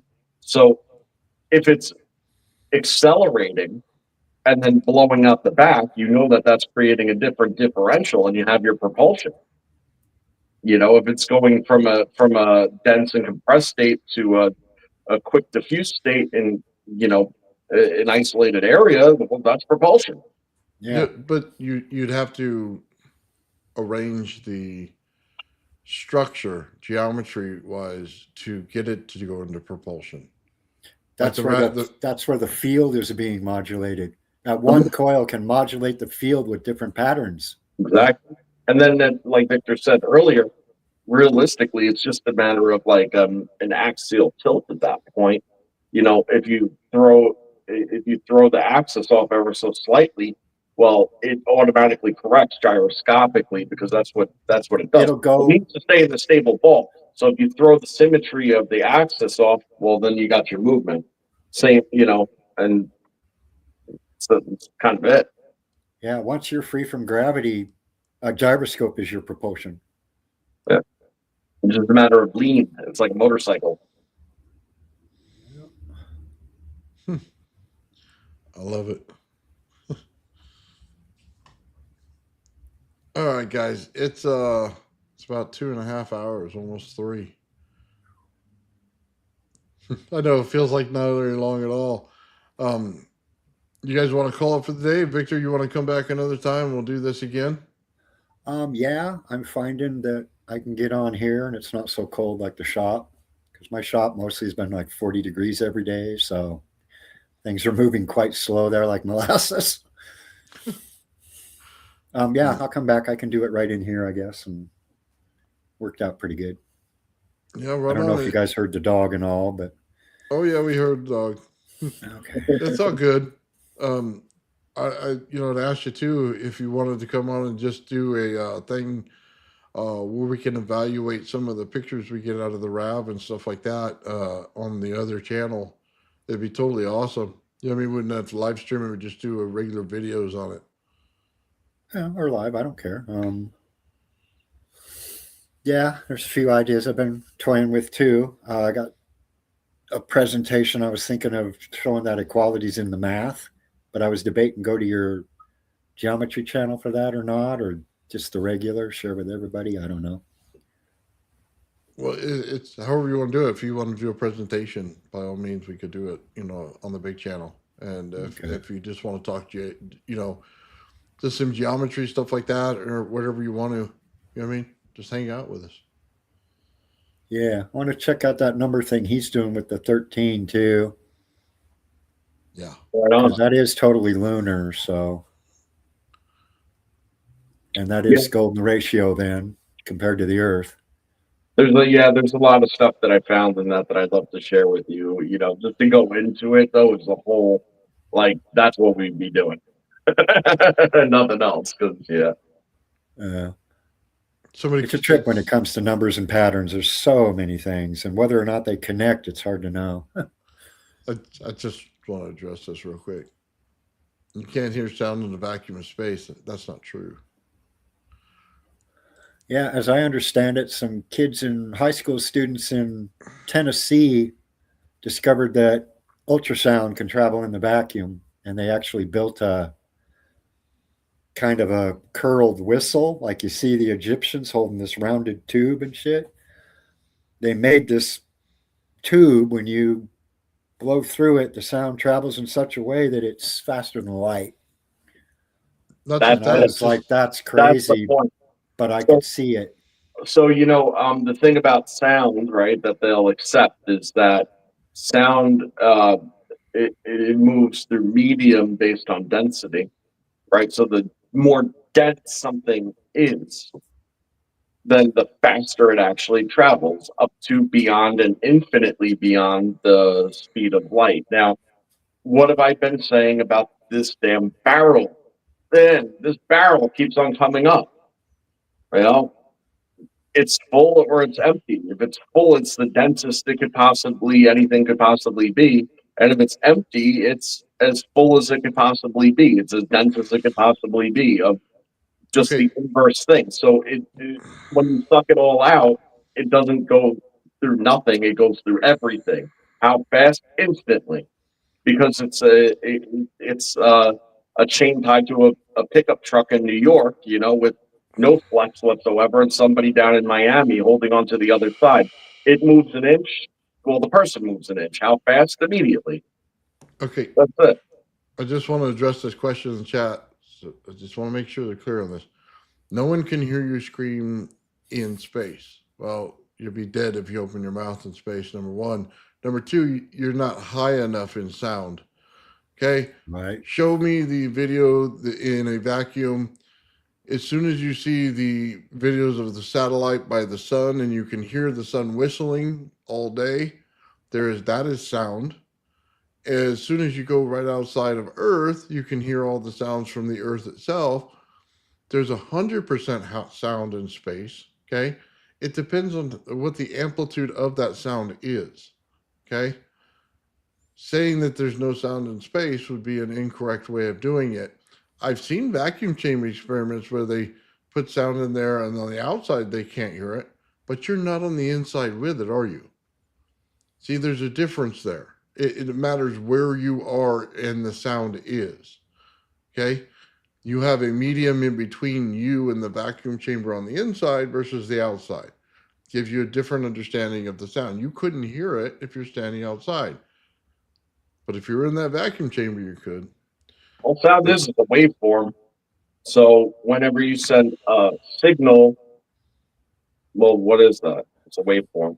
That travels through space, right? So okay. Well, what's the difference? There is none. You can tell me up and down that there's a difference, but there's not. Sound, I think, is that one section in Tesla's statement. It's vibration. That is the. That is it. Right? And frequency movement and is sound. vibration are not the Vibration. same thing. Frequency can be had without matter. Vibration has to have matter. Yep. So that almost proves the existence of the ether, It does. because there has to be a medium for that ultrasound to go faster than light. Yep. Not only that, you can amplify plasma with ultrasound. So just understand this. When you get to the sun, it's putting out plasma. Plasma makes sound. Okay, there is no way of getting around it when you go to the sun and you have the satellite sitting right there and you can hear it. They have a bunch of shows all over YouTube that show it. There's no getting around it. You can't yell in space because you can't yell loud enough. You're not at the right frequency. That's it. Because there's still water in space. There's still air in space. It's just spread out everywhere. It's not as dense as it is in the planets. I'm sorry, it just exists there. I mean, they don't talk about transpermia from nothing. I mean, hello, you say, well, there's no water in space. Well, yes, there is. What do you think is all around your comets? Ice. Oh, but there's no water in space. But there's ice around your comets that makes a tail. Doesn't make any sense. There's rivers of hydrogen in space. They've shown that. All that filamentary stuff that looks like our brain, hydrogen, helium, other elements. Mm-hmm. It's all out there. But once you also realize that everything goes in this cycle of Ouroboros, where the mouth eats the tail, right? So that just makes the mouth and the ass the same place. You see, there's a point where it is both, mouth and ass, and that's the entire point that I've been trying to make the entire time. It's like if it's empty or it's full, we know that it goes indefinitely fast when it's full, but being truly full is the same thing as being truly empty. So once you get your head around what sounds like a paradox but isn't, you realize that everything that falls between the mouth and the ass in the circle, right, is within the Planck scale. That's the Planck scale. You see, but once you fall right at that moment when the pendulum swings and the mouth and the ass, the line is entirely blurred. It's both full and empty. So it's indefinitely dense because it's indefinitely empty. And this is the point, if you have a little bit of something, it's actually worse than having none at all. Because are you talking about? Are you talking about like physics, or are we getting into like the human caterpillar movie? Oh, it's all the same. That's diabolical and such, but that's what it sounded like the whole way you're describing it. The lips are getting close to your asshole. I'm going, that's a human caterpillar. I mean, as diabolical as the human caterpillar is, they still didn't sew the ass of the last person to the mouth of the first. Because then you wouldn't know where to feed the egg. Yeah, right, exactly. And that breaks the no free lunch rule, right? But it reinforces recycling. Right. So wait, so if you were to do that, that's over unity then, right? Yeah. At least no. No? Oh, don't do that. I don't want to find out. You went there, not me. Oh, some dirty stuff, man.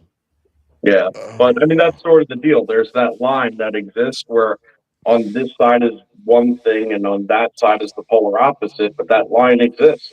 So whenever you're talking about the vacuum of space, like they like to claim it is and such, well, that's what you're talking about.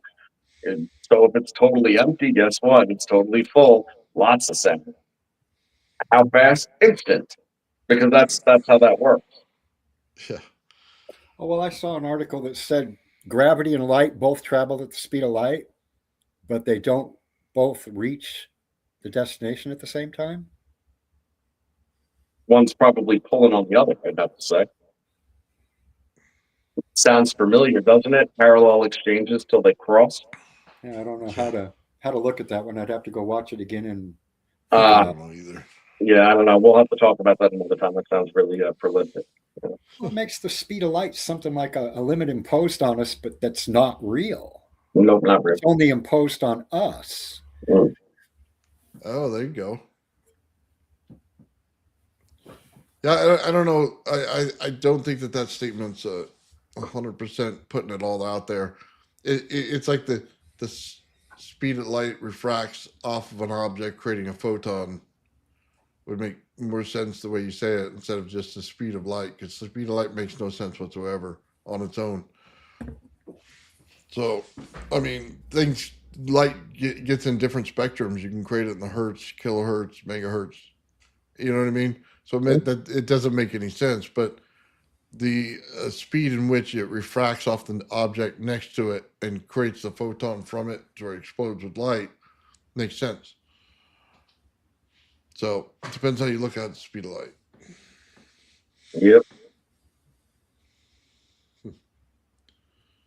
Anyway, yeah, what a downer, speed of light, gravity. What concept? Right. Yeah, I think Antidepressants too. I think one of the things that we'll have to put in the RAV, and I think it's already there with the frequency, but the sound and how the sound plays out in ultrasonic stuff like that, you know. Mhm. And then because the frequencies are so close to each other, it's definitely a harmonic. You know what I mean? For sure. So Oh, that's true. I think there's a lot more information to add to what's being built there, and how that I whole think adding the structure. sound in is the key, but I mean, at the same time, you know, I think that the sound is directly correlated with what the rest of it's doing, regardless, because at the end of the day, it's all the same. So when you start getting those certain frequencies, yeah, okay, whether you could hear it or not, being secondary as to whether or not it's actually there. You know, because it just falls outside your spectrum of your senses doesn't mean it's not there. You know, it's Right, but one. I'm saying as we define it, we should probably include that more in the way that we define it, along with the geometries that it creates. Just like we were seeing throughout that video we were watching that Victor showed, and things like that, you start to see certain geometries in the plasma itself, just like you would see, what is it, Jupiter, the very top of it, or Saturn, I don't remember which one. You see the geometrical pattern there, but that has to do with how it's phasing out. Yeah. So I'm just saying there's more to add to it. Oh yeah, there definitely is. And just remember, everything out there that's energy being transmitted makes a sound. Just and you probably hear it all the time too, without hearing it or noticing it at all. Because even if it's way outside your hearing spectrum, right? Like you'll still pick up the minimum frequency that you can that's analogous to that. You know, so it would be a certain very very high band, but at the end of the day, like your perception isn't picking up that at that top end of the frequency. So it's like if you go into one of those dead silent rooms, that's why people like start to like be like, oh my god, this is really quiet. It's because you're hearing things all the time, and your brain just knows that it's noise, knows that it's outside its range, and doesn't give you the experience of having to consciously.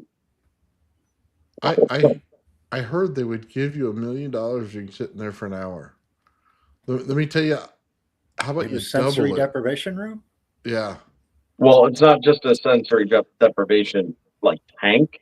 It's only sound, and there's no sound. It's like 20 decibels or something like that, ambient sound. And the reason it's that low is because anything that you're in there with, including yourself, is the thing making that sound, even when you're totally silent.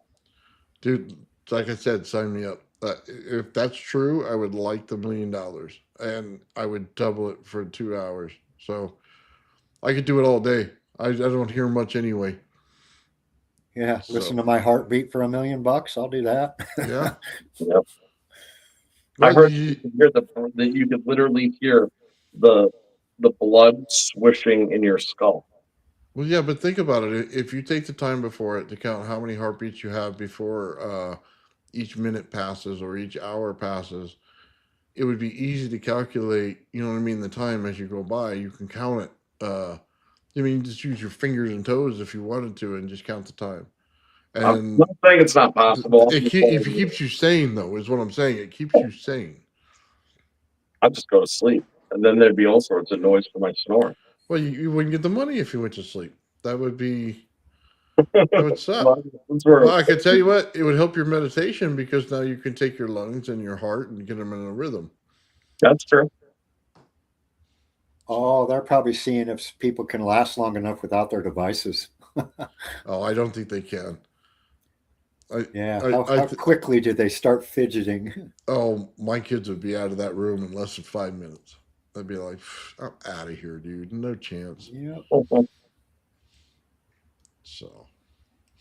Yeah, like Sinner says, it gets very loud in silence, and that's exactly the band I'm talking about. Once again, it's that same band. Oh, what? Joe, I literally hear birds chirping all day. Okay? But I know they're not chirping because it's my hearing that's gone. Okay? So do with it what you will, man. They're already driving me crazy. I hear you. Anyway, okay, guys, I'm going to wrap this up. I just want to thank Darren, gifted One Old Man Build membership. I want to say thank you to Darren, man. Appreciate it as always, man. From one perspective, gifted 10 Old Man's Build memberships. Thank you very, very much, man. I really do appreciate it. I wanted to get in the game, guys, so I threw 5 more out there. So we have 16 more members to the channel. Congratulations. I appreciate it. Look at all the videos you want in there, and I'll be throwing some more stuff in there. Okay. With all that thanks, said, Amy, for subscribing to me. Oh, yeah. Everybody coming in there and subscribe to Victor. I dropped his stuff in the chat there, man. We're going to have some good shows coming up, Victor. And hope you're a part of a lot of them, man, because you bring a really cool perspective to it. Well, Right on. That's right, man. Right on, guys. With that said, we're out of here. Good night. All right. Peace and love. The old man Bill. The old man Bill. The old man Bill. The old man builds. The old man builds is broken in the head. People not seeing reality has put them in the red. Where conscious and spirituality been stricken from the norm and replaced with the ignorance of basic magnetic form. The geometry of God keeps running through his head. That's what makes old man builds broken in the head. The old man builds. The old man builds. Spheres of destiny are spinning in his mind, making him travel back and forth in time, battling the establishment for just a little recognition. Has him forcing the world to understand his premonition. That world will have all the technology in the end, even if it means his life will fail to extend. The old man builds. The old man builds. The old man builds. The old man builds. Fears of destiny are spinning in his mind, making him travel back and forth in time, battling the establishment for just a little recognition. Has him forcing the world to understand his premonition. That world will have all the technology in the end, even if it means his life will fail to extend. The old man builds. The old man builds. The old man builds. The old man builds.